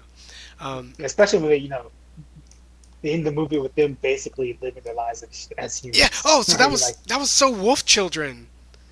One ah, yeah, one That'd be cool if Julia wanted to live as a sea monster, but that's not what we need to do here. Okay, I get it. But wolf children have that split, and that split represented growing up, and people can make their own choices. Man, that gets me every time. But in this, yeah, like Alberto chooses to live a different life.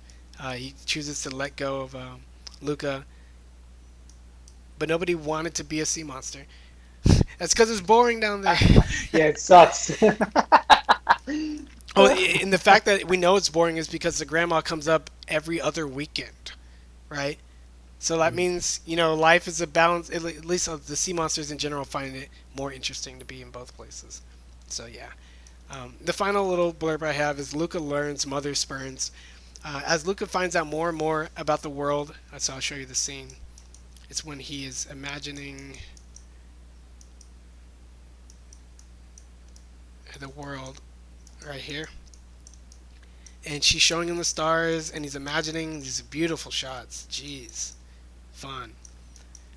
As Luca finds out more and more about the world, he learns that his friend Alberto wasn't right and that he knows very little. He learns that the world is far bigger than he thought.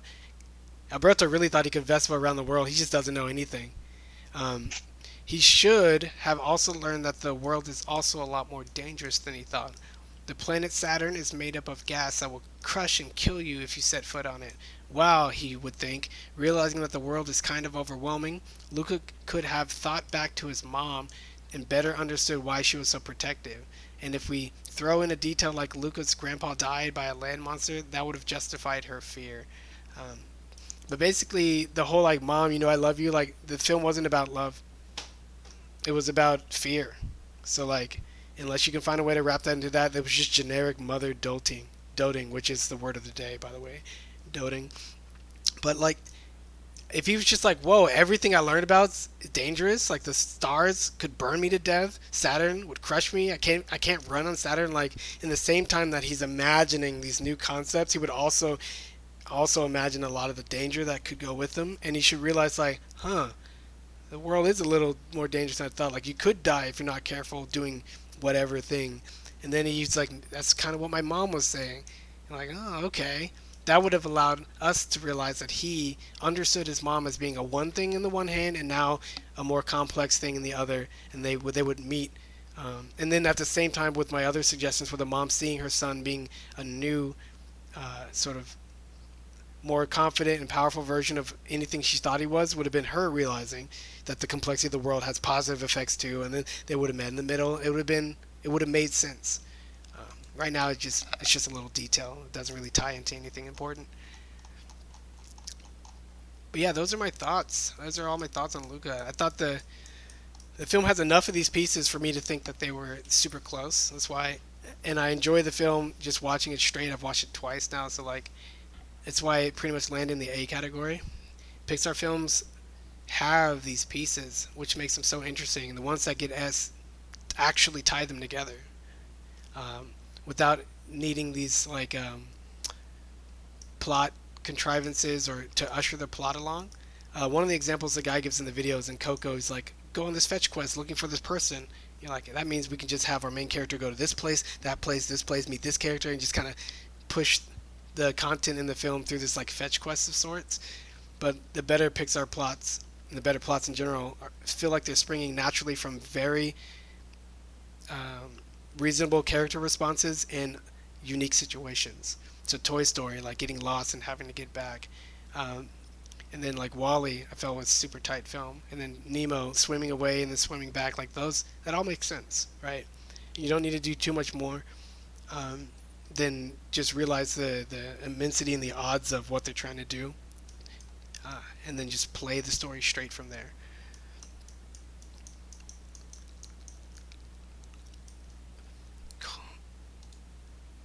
Not that. Songs from Luca. No, don't, Luca, don't.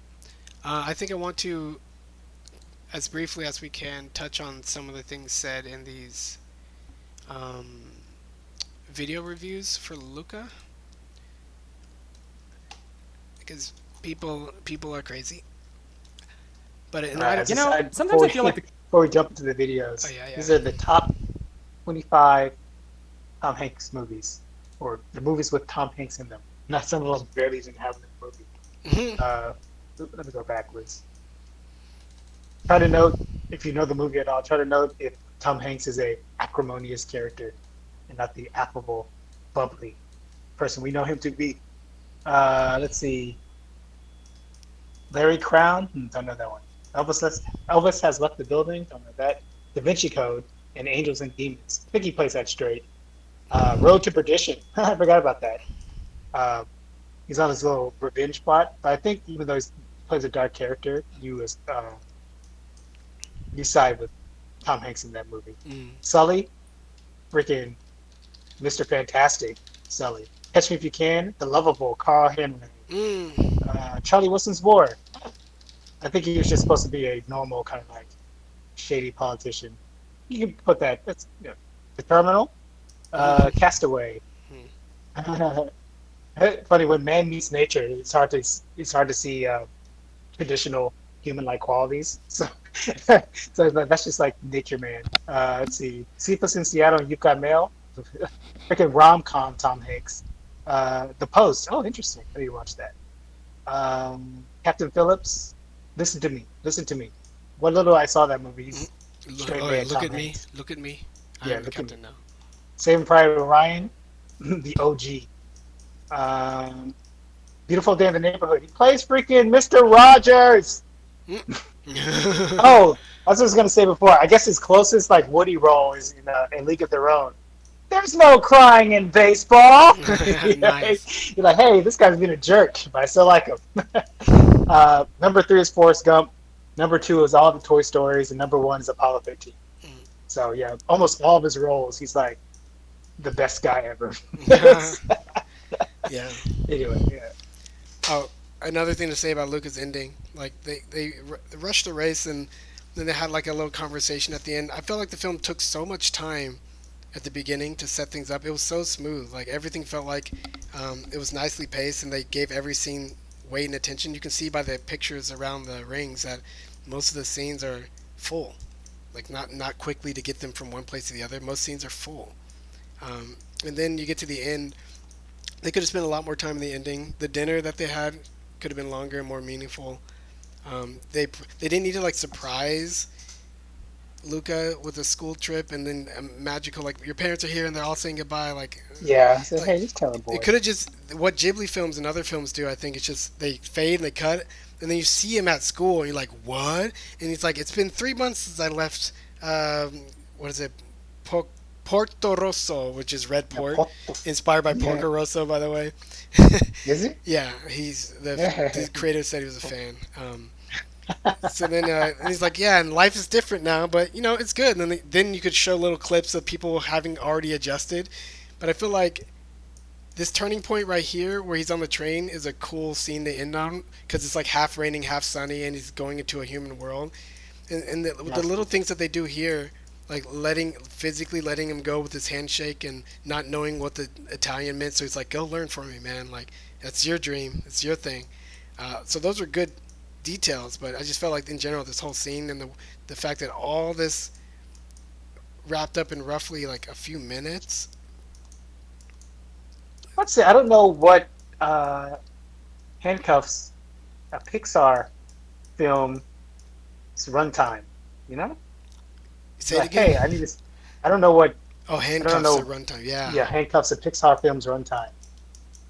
I think they're all generally the same amount of time. There might be like an upper management mandate, especially since some of them run over production windows by a lot. Mm, So you're like, well, that means yeah. if you thought Get you it. need to make the shorter film take double time for the shorter film, surely you can take like half that time and make it slightly longer, a good Mm, film slightly longer. So I don't know why they think they need to meet a certain timeline, but yeah. This scene here where he's like, he, what he did today was amazing. He's like, some people will never accept him, and some people will, and he seems to know how to find the good ones. That's not what the film's about. The film isn't about that's seeing people and that's that bookkeeping. yeah. Like, well, if someone else tries to hunt him, don't worry, he knows all the good But people. like the film wasn't about sizing people up. It wasn't about trusting people. It was just about fear. It was about Yes. individual personal responses to fear and then having a spectrum of that. That's why the film could have been S. It's so much Yeah, greatness in this. Um, yeah, bookkeeping is always funny. Yeah, bookkeeping usually doesn't have. much or anything to do with the Mm, uh, just when people are like, "Hey, why didn't this?" Like, well, we put that line in there, idiots. Now go reference the line if you want to know what happened to him afterwards. Why he's doing the things he's doing. yeah, and life I was like that. great. You're like, I guess life was great. I think I told you before, but that like uh, that one in Naruto when Itachi comes back after getting C-suite mind controlled. He's like, "Hey," as a reader, like, "Wow, that's a really powerful eye. We should really hang on to that eye." Itachi burns it with the Amaterasu. Like, "Hey, Itachi, well, that eye wasn't useful for another 10 years." So that's just like, "Hey, readers, Hmm. hey, we're not going to be mind controlling anybody else." So I put a freaking 10-year limit on it. Okay, now leave me alone. Yeah, burn it. Bookkeeping. Okay, Yeah, okay. yeah. All right, let's go. So I don't know how this is gonna work on the Twitch thing, but I'm just gonna start playing him. I feel like playing him at 2 times speed, just so I can get him to say the things. But if it's too fast, just let me know, and we'll see how this gets picked up. The company that's done the most damage to Pixar's reputation over the years is Pixar themselves. I mean, they front-loaded their output with so many genre-defining emotional rollercoaster masterpieces that it made their sudden slip into occasional mediocrity and awfulness. Probably too fast. Uh, can you hear it through my headphones, or are you listening through Twitch? Can you hear it? Are you playing it? Yeah. No, you're Well, not. not right now. All right. So much more egregious than it would have been if they had just been a studio with a mixed output of quality from the It's popping in start, and like out. Dream. Really gonna switch. Okay. Let me go big. His first argument is like, maybe if Pixar didn't produce so many great films, this one wouldn't have stood out. You're like, I don't even care. Guess that's a good problem to have. Yeah, I don't even care to acknowledge that. Like, Well, I want to live in a world where there's as many great things as possible. I don't care what the heck else happens. There's gonna be a delay, so maybe I'll just let it play. Yeah, yeah. Wait. I can stream. Jump on Discord so it's a little faster, and I can cancel this stream and then stream this my screen. Discord. Yeah, I'm changing the stream. So now you can stream the videos directly from Discord, and it'll sync up our time better. Try this.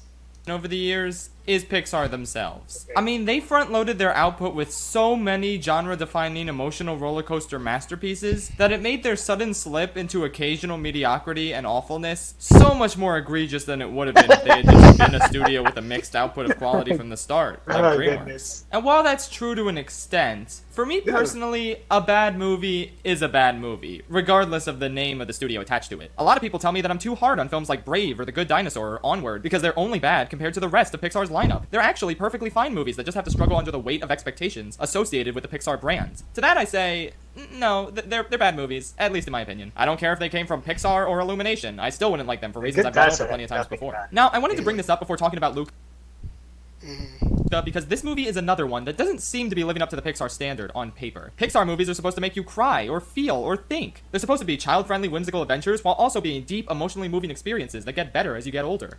That's so dumb. That's just somebody said that, and people have been repeating that junk for years. Oh, you know what's great about Pixar films? It's because there's little jokes and nods in it for adults. All these good films and animated films and Looney Tunes and everything's they're written for adults. And kids are little adults, so they're learning what adults appreciate. It's all one continuous spectrum. There's no like, oh, they added a sex joke, but only their parents like it. Like, it doesn't exist. It's all what makes people human, and little kids are humans too. They have friends, and they get mad, and they do all the same stuff that we do. So like, there's no separation. They're just good films. When the exhausted Simba falls to the ground, he picks up flower petals that spell sex in the air.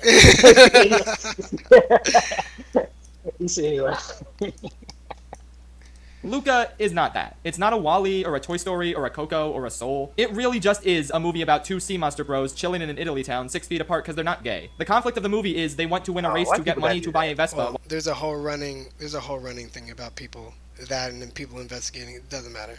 He's not unjustified in even mentioning that. While also hiding the fact that they're sea monsters. There's no grand quest, there's no reflections on the nature of life or emotion or anything like that. It Really? After all that we said, People like, well, anyway, it's not the emotions I like, so they're not emotions. Like, people always do that. I'm like, I don't, anyway. really is one of the simplest movies Pixar has ever made, and it doesn't seem to jive with most of the studio's best films. And you know what?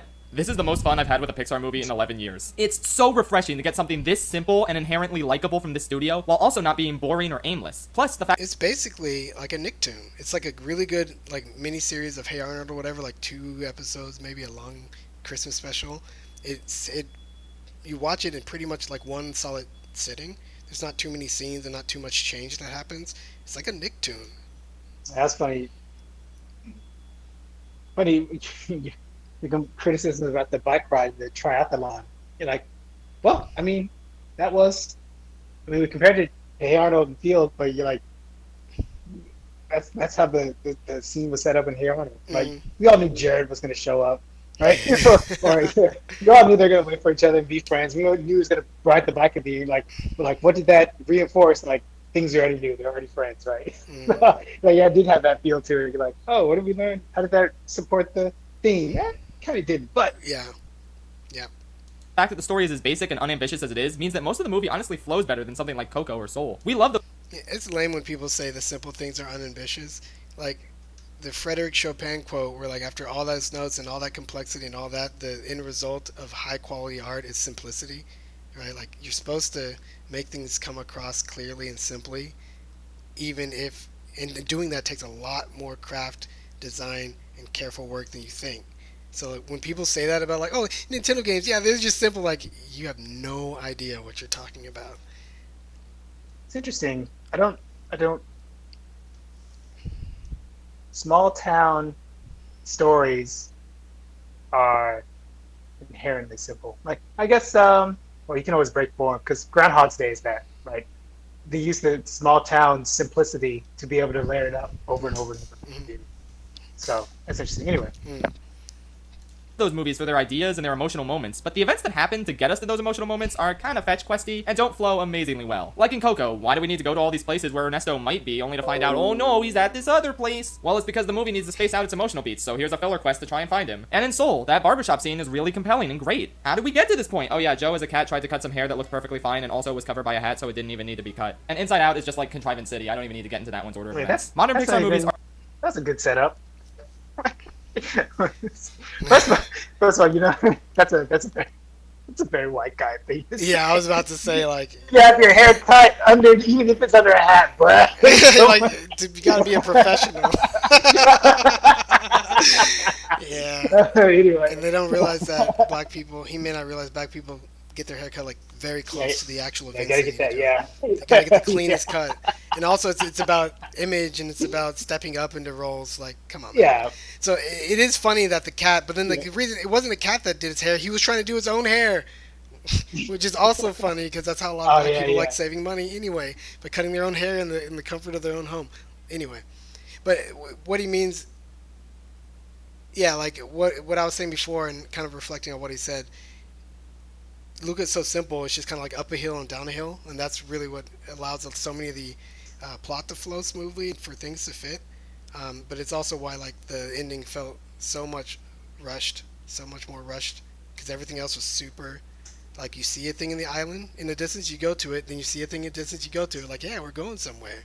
Not like whoa, what are these crazy twists and turns? Where's the plot going? I have no idea. Like that's not what Luca is. are filled with contrivances and roadblocks that you just kind of drudge through in order to get to the really strong emotional stuff. Now, these contrivances never bothered me that much. I mean, obviously, I love these films, but they do prevent the story from flowing as well as they did in the early 2000s Pixar movies. Luca, by contrast, doesn't have this problem for the majority of its runtime. Because the main character's goals are so simple, the events they go through in order to achieve these goals flow very naturally and don't feel contrived in the slightest. Until the third act a little bit, but we'll get to that later. For now, I just want to say that the characters in this are really charming and likable. The main character, Luca, reminded me a lot of Arlo from The Good Dinosaur if he was written by competent people, and I really love the bonds he forms with Alberto. Also, Jack Dylan Grazer is very talented in everything he's in, and he really sold me on the emotional moments this character has. I like this quirky girl they meet and the outcast friendship they all form together. Her father is the peak of character design, much like the Cloudy with a Chance of Meatballs dad that came before him. There's a Sacha Baron Cohen cameo for like 1 minute that threw me off guard and was pretty enjoyable. Oh, and the villain in this is so Wow. refreshing. Modern Disney and Pixar movies either want to have a twist villain, some sort of dark force with no personality, or no What real the fuck? villain at all, which is Oh, that was Zootopia, wasn't it? Yeah, Man, I completely and forgot the about Dark that. Force I think was Raya. villain, some sort of dark Yeah, it's Raya. Yep, it's Raya. Oh, No.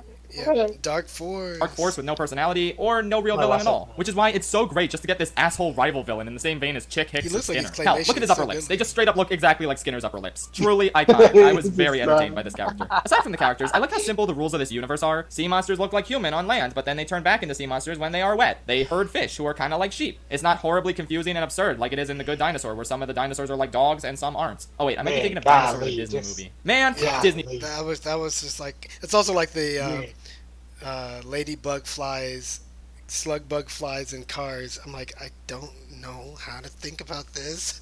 You shouldn't have done that detail. CGI dinosaur Yeah, movies. All my yeah. homies hate Disney That's the stabbing the concrete to give him memories type of what is happening. Hmm. Yeah, your world isn't just a place with quirky things. It's supposed to make sense. It's supposed to have like a rule change and then make sense, not just like cool. Throw more cars into places.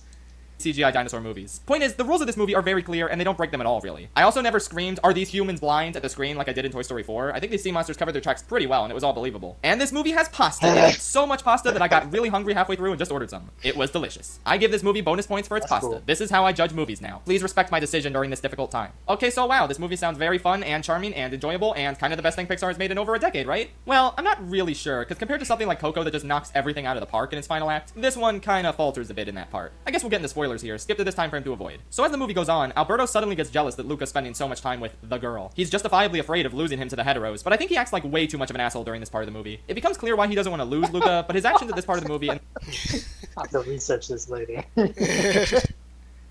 what he says to him just kind of paint him as really unlikable. There's this moment where Luca pretends he doesn't know Alberto's a sea monster, and it's supposed to be this huge betrayal, but like, Alberto was being a dick. He kind of deserves this. Oh, by the way, props to this movie for not doing a liar reveal thing with them being sea almost monsters. exactly what it said. Mhm. I was like, well, Like you brought it kinda- on yourself. Yeah, you kind of put it at it.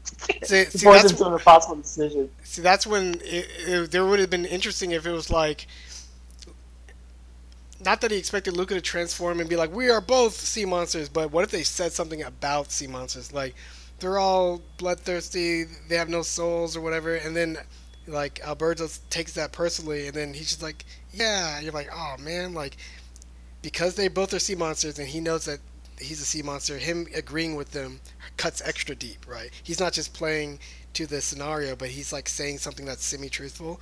That's what that scene was. That's the kind of layered scenario that scene was built around. But then it was just like you were a jerk and you got caught. Like I didn't tell you to transform. I didn't push you. I didn't egg you on at all. So like, nope, don't feel bad. That's what that was. The girl doesn't act betrayed at all. She just wants them to leave so they'll be safe from the rest of the town. I should really look up what her name is since I've been talking about her a lot. Julia. Okay, cool. Yeah, so Jello and Luca then decide to do the race by themselves, which, I don't know, kind of feels like a weird choice. I feel like Luca and Alberto should have reconciled and then resolved to do the race together, then convinced Giorno that they could remain a three-person team. I feel like emotionally I would have clicked more with their reconciliation, and it would have felt better knowing that they were all working as a team to beat Italian Skinner. The story could remain the same from then on. Alberto could still come and bring Luca an umbrella when it starts raining, Oh, and then it would he's make more French, sense when they okay, both yeah. win the Yeah, I thought it was interesting the roles they picked. How the best swimmers weren't the swimmers, and then like the weak-legged person used them for riding the bike uphill. But yeah, we already talked about that.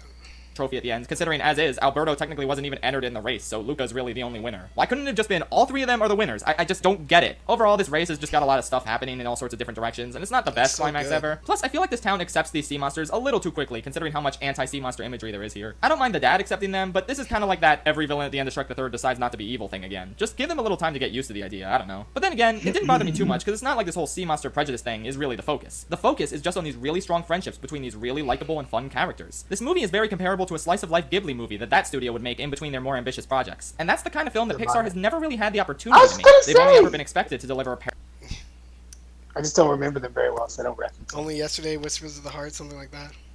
I need to watch them. Oops. Anyway. I also need to rewatch Wind Rises. paradigm-shifting, emotionally powerful masterpieces. Anything that isn't one of those, ever paradigm-shifting, A paradigm shifting, emotionally powerful masterpiece. masterpiece. Like what paradigm? There's only one paradigm shifting movie. It's called Toy Story. Mm. That's it. And then they stayed in their shift. But yeah, that's what a paradigm is. We thought one way about movies before, one way about animated movies, one way about CG movies, and it Mm. all changed to Toy Story. And And everyone saw since Toy then, Story and they're like, it's so good, and we all enjoyed it. I never thought like that's what that was. yeah, Like that's cool. a paradigm And shift. in my now the Western has animated films too. Yeah.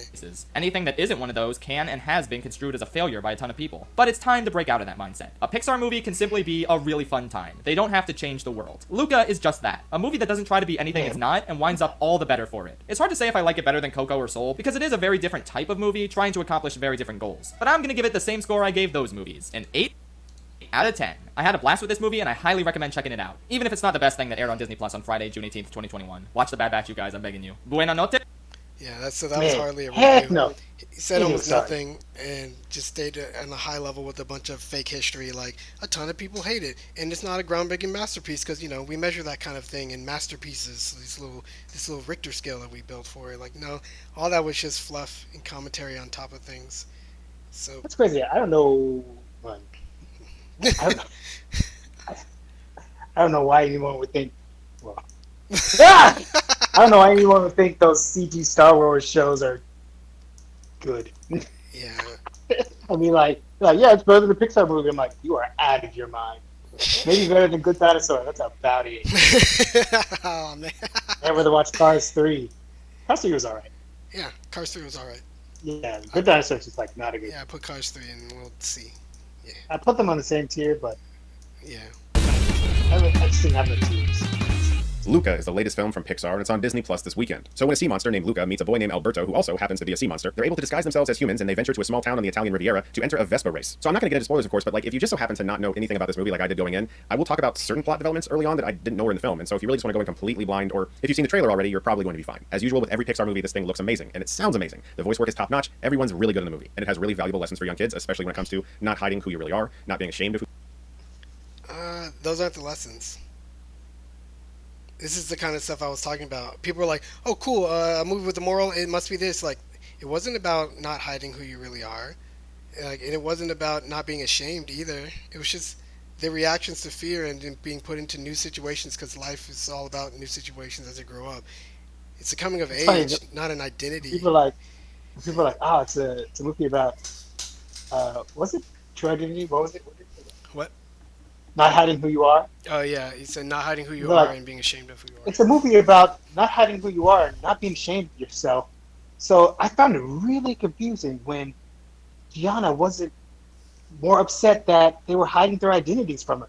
Just like, it just doesn't make any sense. She's like, yeah, that's because that wasn't the thing. Yeah, like, that wasn't the point of the movie, bro. Yes. People do that all the time. Like, yeah, you got it because it's not the theme of the movie. What you're saying is correct. Now let's talk about the movie. Yeah. Who you really are, and sharing that with people despite what they may think. And it's realistic in that it takes the approach that maybe not everybody's going to like that, and there's nothing you can do about that. And sometimes you just have to take the best you can get. There's some really So like that again, we talked about that line thrown in at the end, but that line didn't have anything to do really with the movie and the lessons learned. What line? That some people just won't accept you and some people will. Like Oh, it'd yeah. have been different if like from then on Urkele was still just like anti sea monsters or something like that. You're like, oh, maybe Urkele will never change. Probably would be. And Yeah, maybe what's it do with that boy? You know he'd be ratting them out. Come on now. Come on. I don't think it's a. I don't know. I don't think it's a. Yeah. It's not a secret. One of the weird lines they threw in at the end was like, "It's all arranged. You're going to school, and they also know you're a sea monster, and it took a lot of convincing, and Alberto did it." You're like, said that? yeah. They're like, it took a lot of convincing, but Alberto basically told Julia's mom that they were sea monsters and that he can go Julia's live mom, with her yeah. and all that. So like, and then in the credits they showed Luca showing the classroom that he has fish hands by dunking them into water. So like, it's not a heck? secret. Yeah, it's one scene in the credits, so it's not a secret. It's just it's, Mind. I think it's cool when they're like, wait, you're sea monsters. Like, wait, they're just a different kind of person, and I think that's where the movie was trying to settle on, but not this, not this. great messages in Luca. But unfortunately, it's easily one of the lesser Pixar films for me. For me, this is more in line with a film like, say, The Good Dinosaur. All my issues with the film are entirely Oh, Also- ouch. Don't do that. Yeah, yeah. Don't- Also, it's funny when people are like, "It's not my favorite. It's not my worst." We open up this little talk session with tier list. It's exactly here, and here's why. Who cares about this wishy-washy? It's not. It's not on the very top. It's not on the very very bottom. Like, ooh, great I always, job. always say that in being my a head. critic. Like, I'm going to treat y'all like adults. Like, I'm not going to preference, dang it. Preface. Preface every sentence with, It's my opinion, and it's not the best, Yeah, and and it's it's not got perfect. Like, flaws. Yeah, you get it, you yeah, get yeah. Like it. stop it. Like, come Quit, on now. quit. And it is perfect.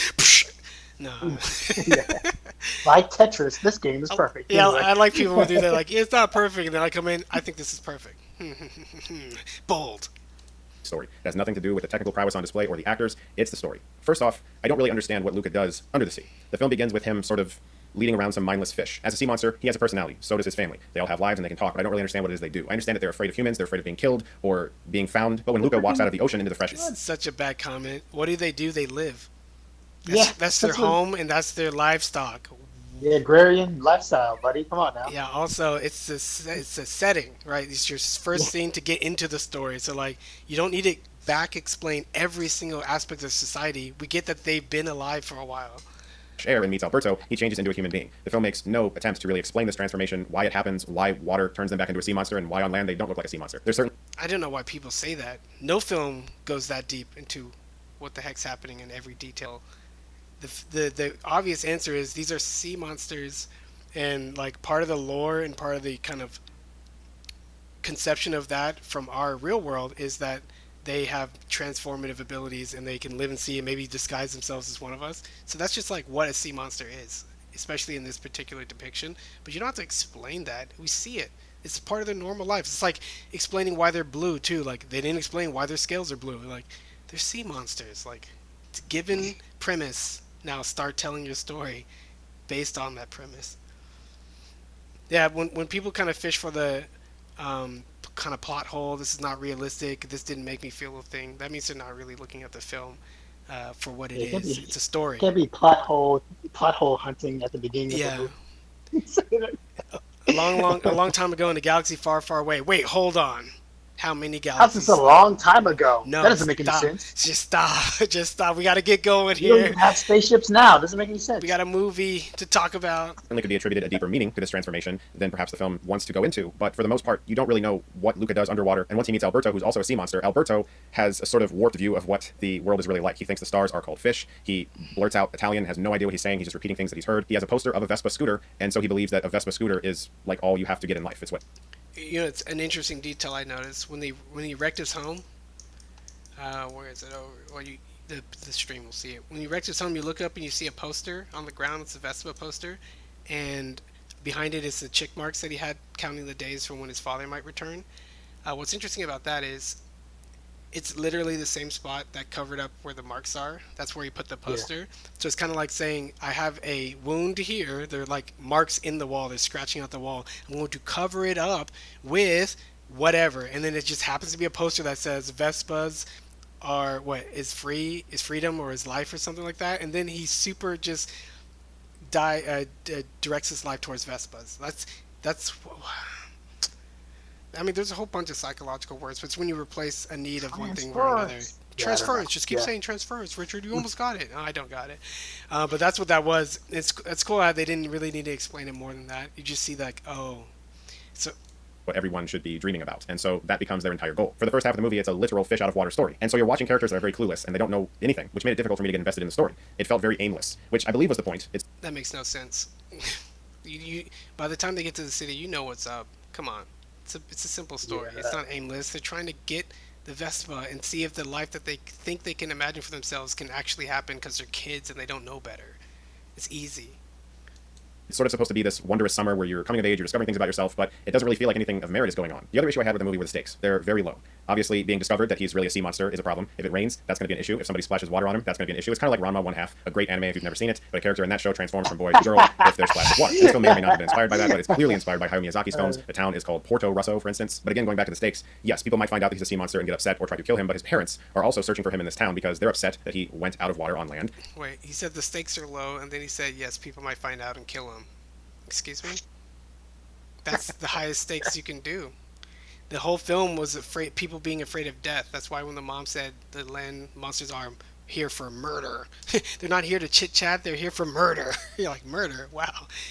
They talk about death a lot in the film, so really those are the stakes: life and death. An issue serious enough for life and death. and they're trying to hide that they're sea monsters as well. But they're also taking every kid they find in public and dumping them in water to see if it's their kid or not, which is funny. But at the same time, are they trying to like publicly out their kid as being a sea monster in front of everybody? Because that might be an issue since they're trying to stay in hiding. So maybe I'm thinking too deeply into this, but this is the kind of stuff that I would have been asking the writers when they were developing the story. The film picks up a bit once they meet a young girl in town who helps them train. Yeah, you could say that the parents splashing the kids was pretty reckless. But then, as you can see with the dad's ineptitude on the first kid they splashed, they really didn't have a plan. He was just like, "You must be the kid knocking you in the water. I'm about to jump in the water myself, and let's swim away, son." So whenever they found him, they were just gonna grab him and go, which is like all the plan that they had. And learn how to ride a Vespa and enter into this race. But there's also an incredibly cheesy and over-the-top villain who's the best Vespa scooter racer in the entire town, and he just walks around being an asshole to everybody, and it's easily one of Pixar's lamest villains in a long time. I think I would have enjoyed Luca more if I knew anything about Luca's world before he was thrusted. This is why I So think, funny. yeah, Just people just like correctly identifying him as Bones of Madrid. Anyway, that's why I think they should have humanized Urkele. He's a kid. Like Yeah. instead of people just writing him off as a jerk, you're like, how about? I thought he was an adult for a little while. Yeah, I think he's 17. Or no, he's 17 or 18. Because when they're like, how old are you? Aren't you too old for this race? What are you talking about? I'm 16. You said that last year. Well, this year it's true. So if you have to lie 2 years in a row and 16 is the cutoff, he's probably 18. So he's an adult. Try him as an adult. Ah! But yeah. So they're like 12, and he's like 18. Not too far away, but far away. But he's like a little shrimpy kid too. It's funny. Into a new one. We learn so little about what he does all day, and we know nothing about his transformation abilities. It's just sort of established that a sea monster is a sea monster in the ocean and looks like a human on land. And I just wish I knew more about the world. And the aimless nature of the film really didn't help anything either. I may be in the minority in saying this. A lot of people might really enjoy Luca, but this one I don't know why people say it's aimless. It's like a classic Nicktoons type plot. Go to a place and got to get a thing done, but we're kids. How can we do it? Odd jobs and trying to win a contest aimed at kids. Like that's classic. What's aimless about that? Every scene was to that end too. They didn't anyway. wasn't for me. It just wasn't at Pixar's greatest heights, and I'm not seeing this leaving a lasting impact like most of Pixar's movies. I'm gonna give Luca a C. Guys, thank you so much as always for watching. I also want to give a big thank you. I'm not seeing this giving a lasting impact. Well, that's why we watch movies and we see the film, and then we just wait for the impact, or we just try to understand the film. No need to sound bigger than you are. I don't think it's revolutionary. Well, you don't get a say in that. Yeah. It's kind of like Because if every other human thinks it's revolutionary, then it's been revolved. IGN. You do it now. Just say the thing. What's wrong with you, stupido? Pixar's They newest should film, have said, Luca, like, is hey, little fish buddies. Yeah, I don't think they knew I don't think you can tell each other, which is pretty funny. Yeah. That would have been another cool idea they just thought of. Like, if two people were kind of mean or prejudiced to each other and they realize they're both sea monsters, and you're like, I just hate people that are mean or whatever. Like, I don't hate sea monsters, I just hate jerks. But anyway, that's way harder to pull off. a solid summer watch, and one whose uniquely stylized animation will be particularly enjoyable on a large screen. It's a nice step back from some of Pixar's more ostentatious, serious films like Soul and Inside Out, but Luca doesn't quite stand up to Pixar's stellar reputation for making smaller themes feel consequential through striking characterization and storytelling. Its themes of coming of age resemble too much of Pixar's exist. The I don't know what they call that taking flight scene, but they were flying underwater. Oh. Like that's that good stuff. That Yeah. visual. Yeah. I felt like this film more so than many other Pixar films was just inviting you just to watch them do simple kiddie things. Like just that's what Ponyo was like too, when they were growing the little toy ship and then putting the candle and then lighting it and then putting their little packs in the back. You're like, I'm just watching some. Forgot about that. kids. What the heck? She's like, just making things big. Yeah. Yo. That's Oh yeah, I the kind forgot. of thing. Yeah, the lighted candle. That's so cool. That's the kind of thing. You're like, where did Ponyo get growing powers from? You're like, well, she's basically an ethereal god being. Yeah, So. she's magic. So. Yeah, so like, you don't need to think that hard when she can do it, and they can. Her Other people mom's can the do ocean, stuff. so- Yeah, like let's just kind of. Existing catalog and without a narrative that really makes them feel fresh.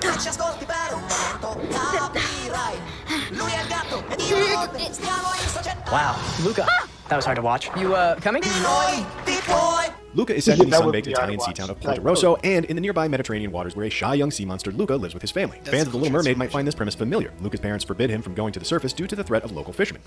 How could my mother tell him about this town of bloodthirsty lunatics? I still can't believe you would do this. It's not like him. But there is one key twist. Sea Yeah, that was an important line. Just can't believe he would do this. It's not like him. Like you don't know him. That's Yeah. the cracks are starting to Father, show. definitely. Yeah, the cracks are starting to show. monsters are Yeah, able to transform into uh, humans.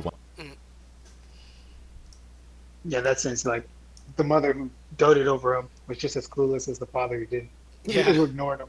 Like, well, And the that fact, sucks. and the other important thing to realize is they're not bad parents. This film isn't about bad parenting. It's about people grow, and when they grow, they are literally changing. They are doing things Yeah, that they never did before, and that's called growing up. So they can't stop it. He can't stop it. Like that's part of what coming of age is, which is pretty cool.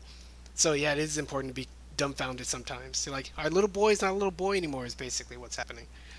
Once on land, Luca's world changes when a new sea monster friend Alberto pulls him up to the surface, showing him that living as a human can be fun. Isn't it dangerous? Yeah, it's a bad. They almost should have made it to where he wasn't good at walking the whole film. But you don't want to, you don't necessarily want to do that. But that would have meant he might have been the one chosen to swim, and then maybe Alberto would have been chosen to eat the pasta, and then Julia would have been the one they were hinging on to finish the race off. She had more at stake in the race anyway, her pride and stuff. So they just basically made her lose and be happy with it. Best. Everything good is above the surface. There's simplicity and clarity to the smallness of Luca's world, one that matches the film's story of friendship and exploration as a means of coming of age. This really comes through in the film's world-building details, which give it a charming, local, and lived-in feel both undersea and on land. Annually, the town hosts the Porto Rosso Cup, a kind of triathlon with a funny twist, which Luca and Alberto set their eyes on. The prize money would buy them a Vespa, which they see as a ticket to freedom. But Porto Rosso is also famous for hunting sea monsters, and anytime the boys are exposed to water, they transform into their sea creature selves and risk getting caught. Though this premise offers lots of space for laughter, Luca and Alberto's backstories are too thinly drawn for viewers to really emotionally invest in their friendship. Luca and Alberto's I don't understand. hey, whoa, mother effer. Hey. I don't understand. I don't understand why people say that. Like, I need to know everything about you and verify it with my personality and human checklist in order for me to start becoming emotionally invested in you. How about you Weird. just see a kid? Friendship is an active, right? Not a passive. You're like, hey, let me. Oh, you like each other. Like, let me make sure your backgrounds match. Like, no, who cares? Like, you are grow watching into the it, friendship, and yeah. that's what you. That is what you react to. Yeah, You're like, oh, it it makes seems like that they makes really like each no other. sense. Especially if you freaking people are tearing up at the intro to Up. What do you think that was? A montage of good times and some bad times. But that's what we got here. A montage. I'll show you the montage. Hey, man, that's like legit. That's like It's so innocent and classic that they just skewed wrong in their assessment. what are the Pixar friendships? Top that guy, Mike and Sully. That's about it. Yeah, they're pretty cool. Where's Everybody else are just like cool friends. I mean, they're different types of friends, but that kind of like unbridled joy friendship. Mike and Sully don't even have that. They have that comfortable Lipton friendship. Yeah, so this is That's like them. Joey Chandler. This is them bonding. This is them getting scared together, risking it all, growing together, talking about the fun stuff they did, dreaming together, looking out together, imagining together. Like, that's the stuff of kids. Going to caves and listening to people and copying their Italian. Like, that's a kid life. What else do you need? And if you're the kind of person like, I'm an adult and I don't think kids are worth emotionally investing into, and all the stuff they do is throw away because they'll grow out of it, all that is wrong. Except for the part that you're an adult. You're a child. Anyway, I'm going to move on. friendship is built quickly over inside jokes, Vespa building montages, and a kind of admiration familiar to anyone who has envied a best friend. But their relationship never quite feels intimate or lived in, thanks to withholding that vulnerability. Luca's parents also The relationship doesn't feel intimate or lived in. feel dramatically overbearing when they forbid Luca to go to the surface. While the film shows the region's threat to sea monsters, it doesn't give Luca's family much personal connection to that threat. Luca's animation style does offer a compelling argument for watching it in theaters. Again, that makes no sense. I said it'd be interesting if they killed their grandpa, like he got killed like as a sea monster or by land monsters or something. But also, it's just kind of like saying, the world is racist, and then you show a black family, like, but what happened to them specifically? Nothing. Okay, the world is set against them. There are dangers in the world, or the world just is the way it is. You don't need to have a direct story impetus at the beginning of your film to just realize that they lived in this context. You don't need that. That's not how storytelling works. Director Enrico Casarosa's style is distinctly warm, moving towards a more painterly feel. In Luca, Pixar's typically photoreal techniques for environment design are swapped out for more sculptural visions of ocean, sunset, and rolling hills. Where environment designs trend towards serene, the character designs echo the more exaggerated comedic shapes you might see in Saturday morning cartoons. This gives the film a richer comedic language to work with. The transformation It's funny how nobody said they look like claymation or like a Wallace and Gromit kind of animation. between sea monster and human is particularly primed for comedy, with Luca and Alberto scrambling to hide each other anytime they've touched water. The film's visual language also has some clear influences, such as a few visually striking Miyazaki-esque dream sequences, but while pretty, these sequences are often more style than substance. This isn't to say Luca needs to be so hefty, but it does point to why Luca's story doesn't quite land. No. It's like, the reason why the story didn't land is just because of the decisions made in the conclusion, right? Not because of the content they made beforehand. Now, you could say that's like a chicken and egg thing, but stories are what they introduce at the beginning, and that's set, and then you see how they pull it together. It's assuming the conceit or the premise and then seeing what happens. So it is more accurate to say that the conclusion is the thing that didn't land for whatever reason, not because they have Miyazaki-esque dream sequences and it's more style than substance. It's a freaking dream sequence.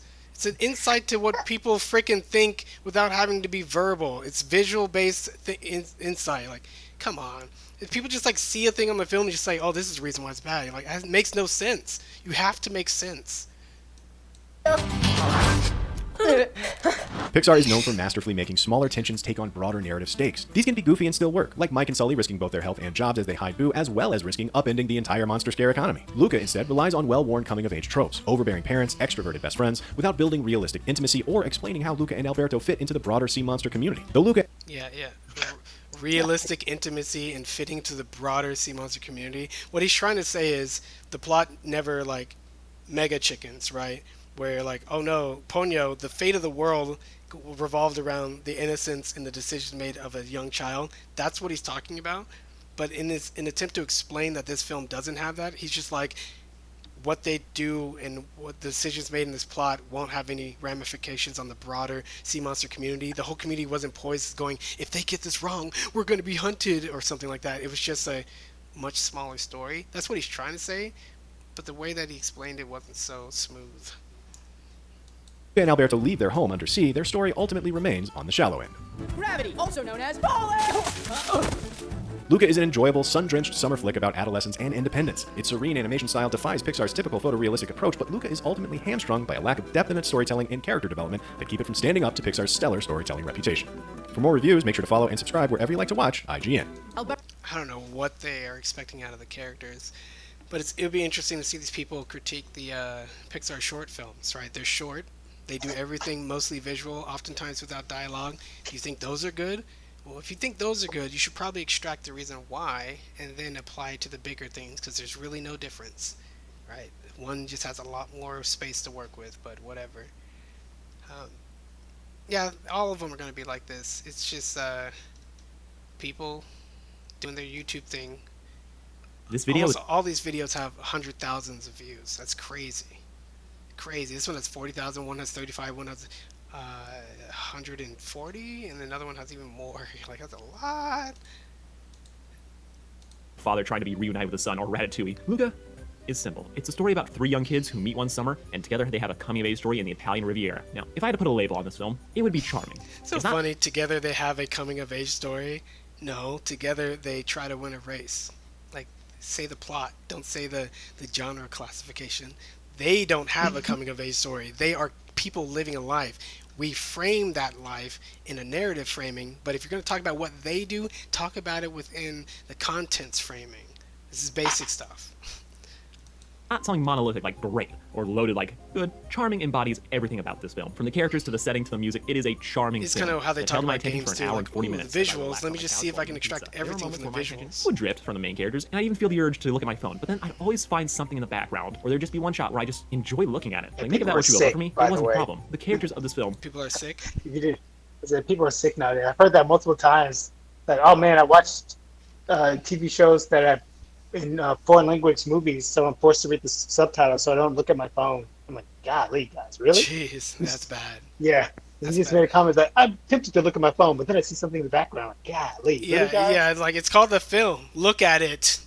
There should be enough detail on a moving picture. If a picture's worth 1,000 words and this one's moving at 24 frames a second, you shouldn't be distracted by anything else. It's got enough complexity. Amber Alert came up last night we were watching, maybe?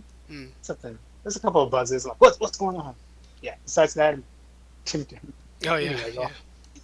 again, were just so charming. Luca, Alberto, and Giulia were all very enjoyable. Watching them become friends and watching the shifts in their relationship was easily one of my favorite parts of this film, as it starts with a timid Luca really? being adopted by the extroverted That's Alberto, what it was. dragging him on adventures that Luca wants to have, but for one reason or another feels like he can't. Luca very much looks up to Alberto, seeing him as this fun, cool kid, but secretly he has a lot of pain. Giulia comes in the mix later and creates an interesting divide for the boys as she teaches them more about her hometown and her life. It's this friend group that serves as the backbone of the movie, and it does a very good job at making us care about both them as individuals and together. With I think my favorite of the three being Alberto, as in this film he perfectly captures that know-it-all that knows nothing. Jack Razor from Shazam really kills it here and brings everything you could want into a role like this, which is something I can say for the entire cast. The film's quote-unquote villain is an older teen who likes to pick on young kids. He's pathetic, vain, and oh so full of himself, making you hungry to see his comeuppance. The only character that I found lacking were Luca's parents, who play into the domineering Italian mom and idiot husband routine, which is just overplayed to me. It's something I've seen time and time again with next to no variation. Even the Making me faces tune were out like when very plain.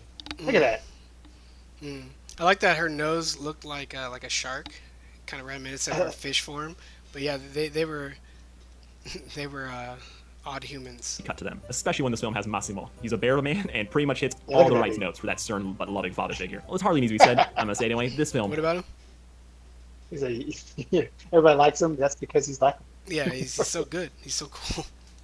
it's beautiful. He's designed Pixar's to being be that. Pixar and Disney is funding everything, making this film gorgeous. With there not being a single effect, texture, background, anything that looks less than great. And I just want to commend all the animators who made this film That's crazy. while working People- from home, which is no small feat. This film is beautiful. Nice. It even follows a page from Hotel Transylvania, in that in spite of using 3D, the film very much tries to have that 2D aesthetic with how the characters are shot to the way their heads are designed. This film has a very storybook aesthetic, and I Yeah. really dug that. Now, It's I know what you're really thinking. Chorus, was there anything in this film that you are not going to praise? Well, yes, there is like a few things I didn't really care for. Like Luca's parents, as I've already said, but one thing that I kind of just always took me out of it was Luca's daydreams, as he's a very imaginative kid. He's full of dreams, wonder. So they have him like 4 or 5 times, have these dream sequences just straight out of Scrubs. And I just never found them memorable. It's- Straight out of Scrubs. Either they're Miyazaki-esque or they're out of Scrubs. It's just called a dream sequence. People used to have these things all the time. This daydreaming or one- whatever. I think there was one. Yeah, JD has a Vespa in Scrubs, right? I think he had a Vespa daydream once. Hmm. That's the only thing. Yeah. Anyway, yeah. It's so crazy. And then people are like, I don't care for it. Like, one, it's just like pure abstract visual splendor. Like, if you're not here for visuals, then why are you watching a film? And two, just like dreams, the dream sequences, you're supposed to read into it. Like, what does this mean about his current emotional state that he may not even understand? That's why dream sequences are so powerful. And then you get to see that his conception of the world started as freaking him breaching the water and trying to imagine what life's out, and he couldn't even imagine what it was like beyond the water. He couldn't even imagine it.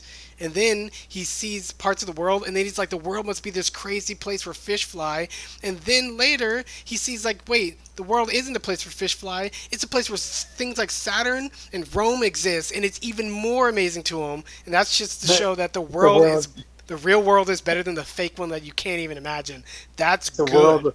Yeah. That's a world where fish fly on Da Vinci gliders. Yeah. He is the fish flying now instead of imagining the other fish flying.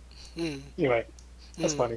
So yeah, like that's definitely one of the strongest parts about the film. People that say they don't like it don't understand characters or storytelling or anything.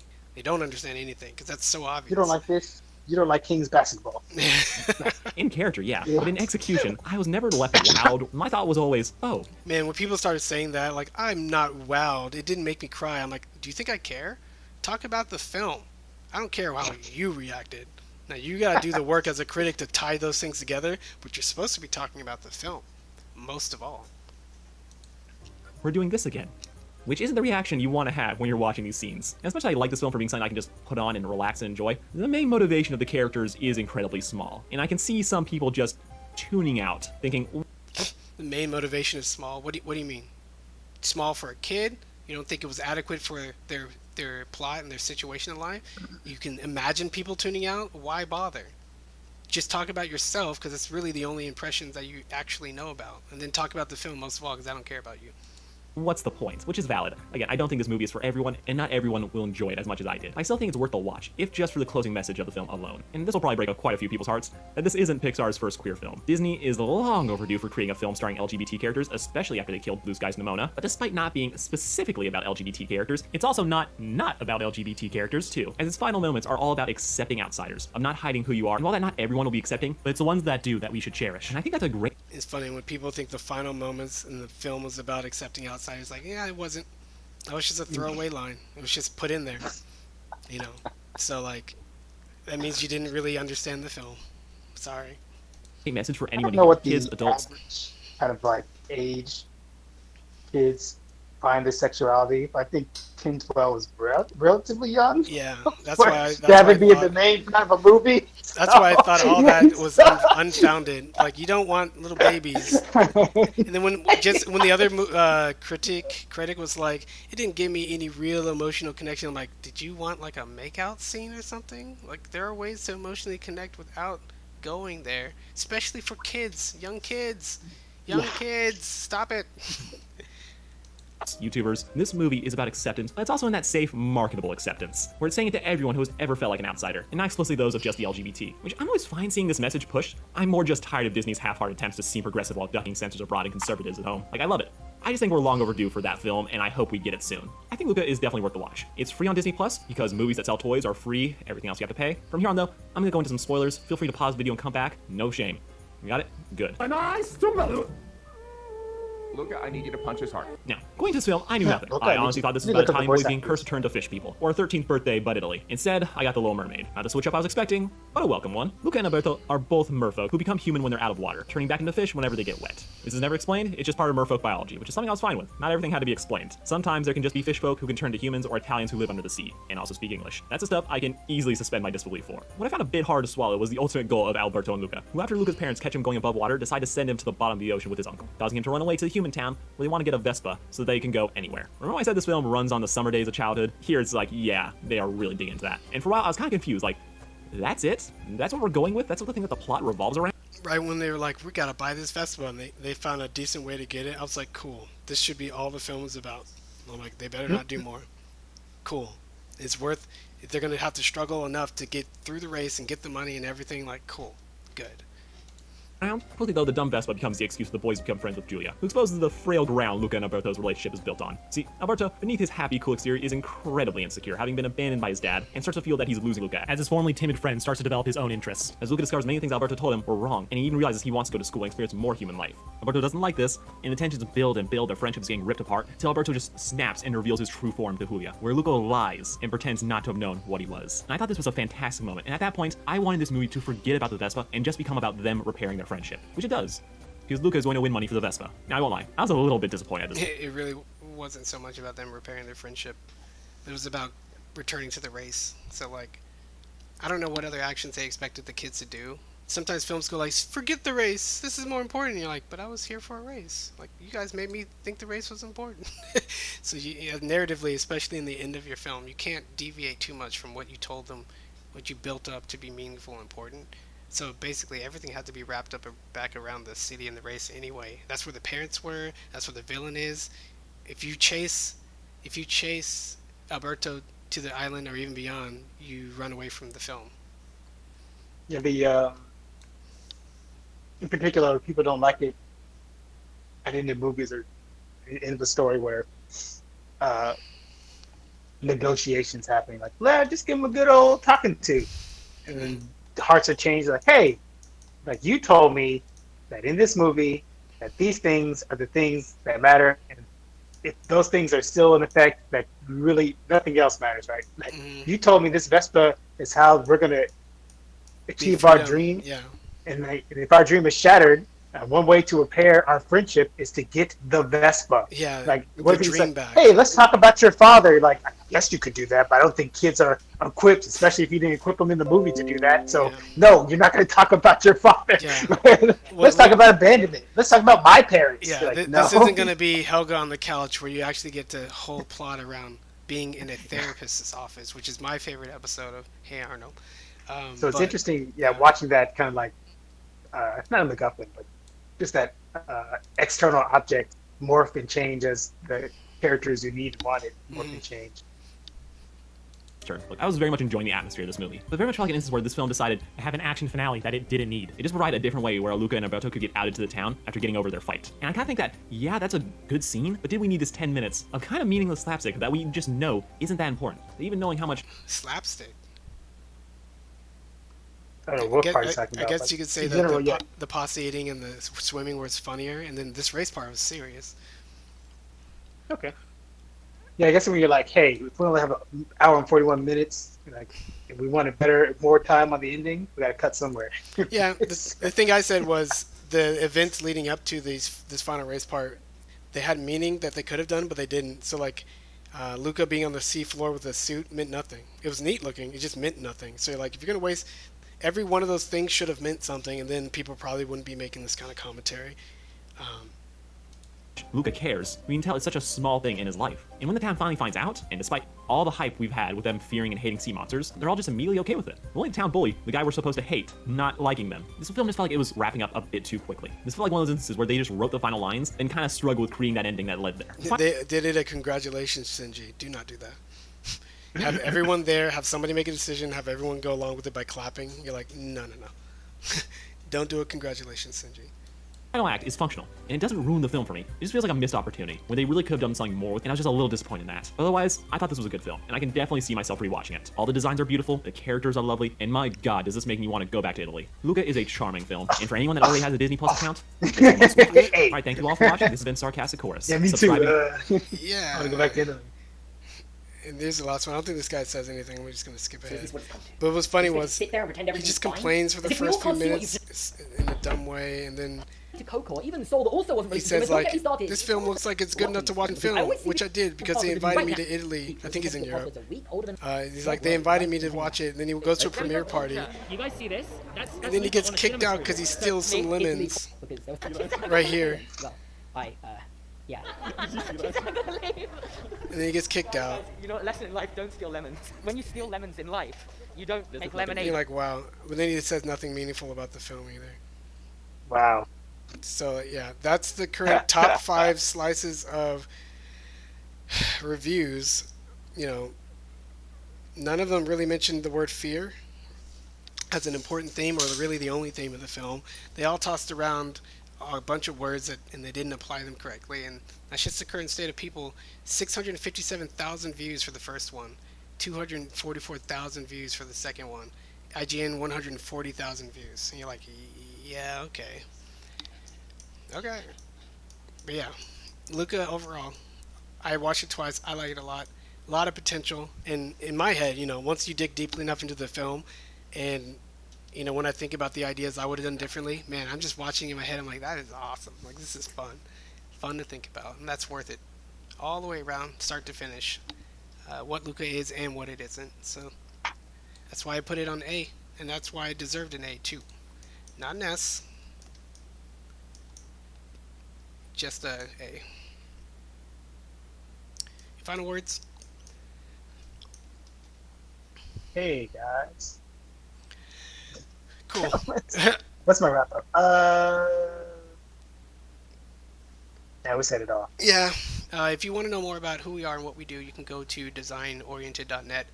We actually teach game design, but part of game design is narrative design. So me having a background in creative writing with a degree in English, I like to break down and talk about narratives all the time. Marcus and I used to make short films in high school, and we have a lot of experience doing a lot of weird things. But most of all, no matter what you do and how much experience you have, we want you to be able to understand what's good about things. All right, you don't have to make films, and you don't have to be a genius or whatever to understand Luca and stuff on these levels. You just have to pay attention. You have to just be honest and not reach for the big old box of tropes and catchphrases that other people do.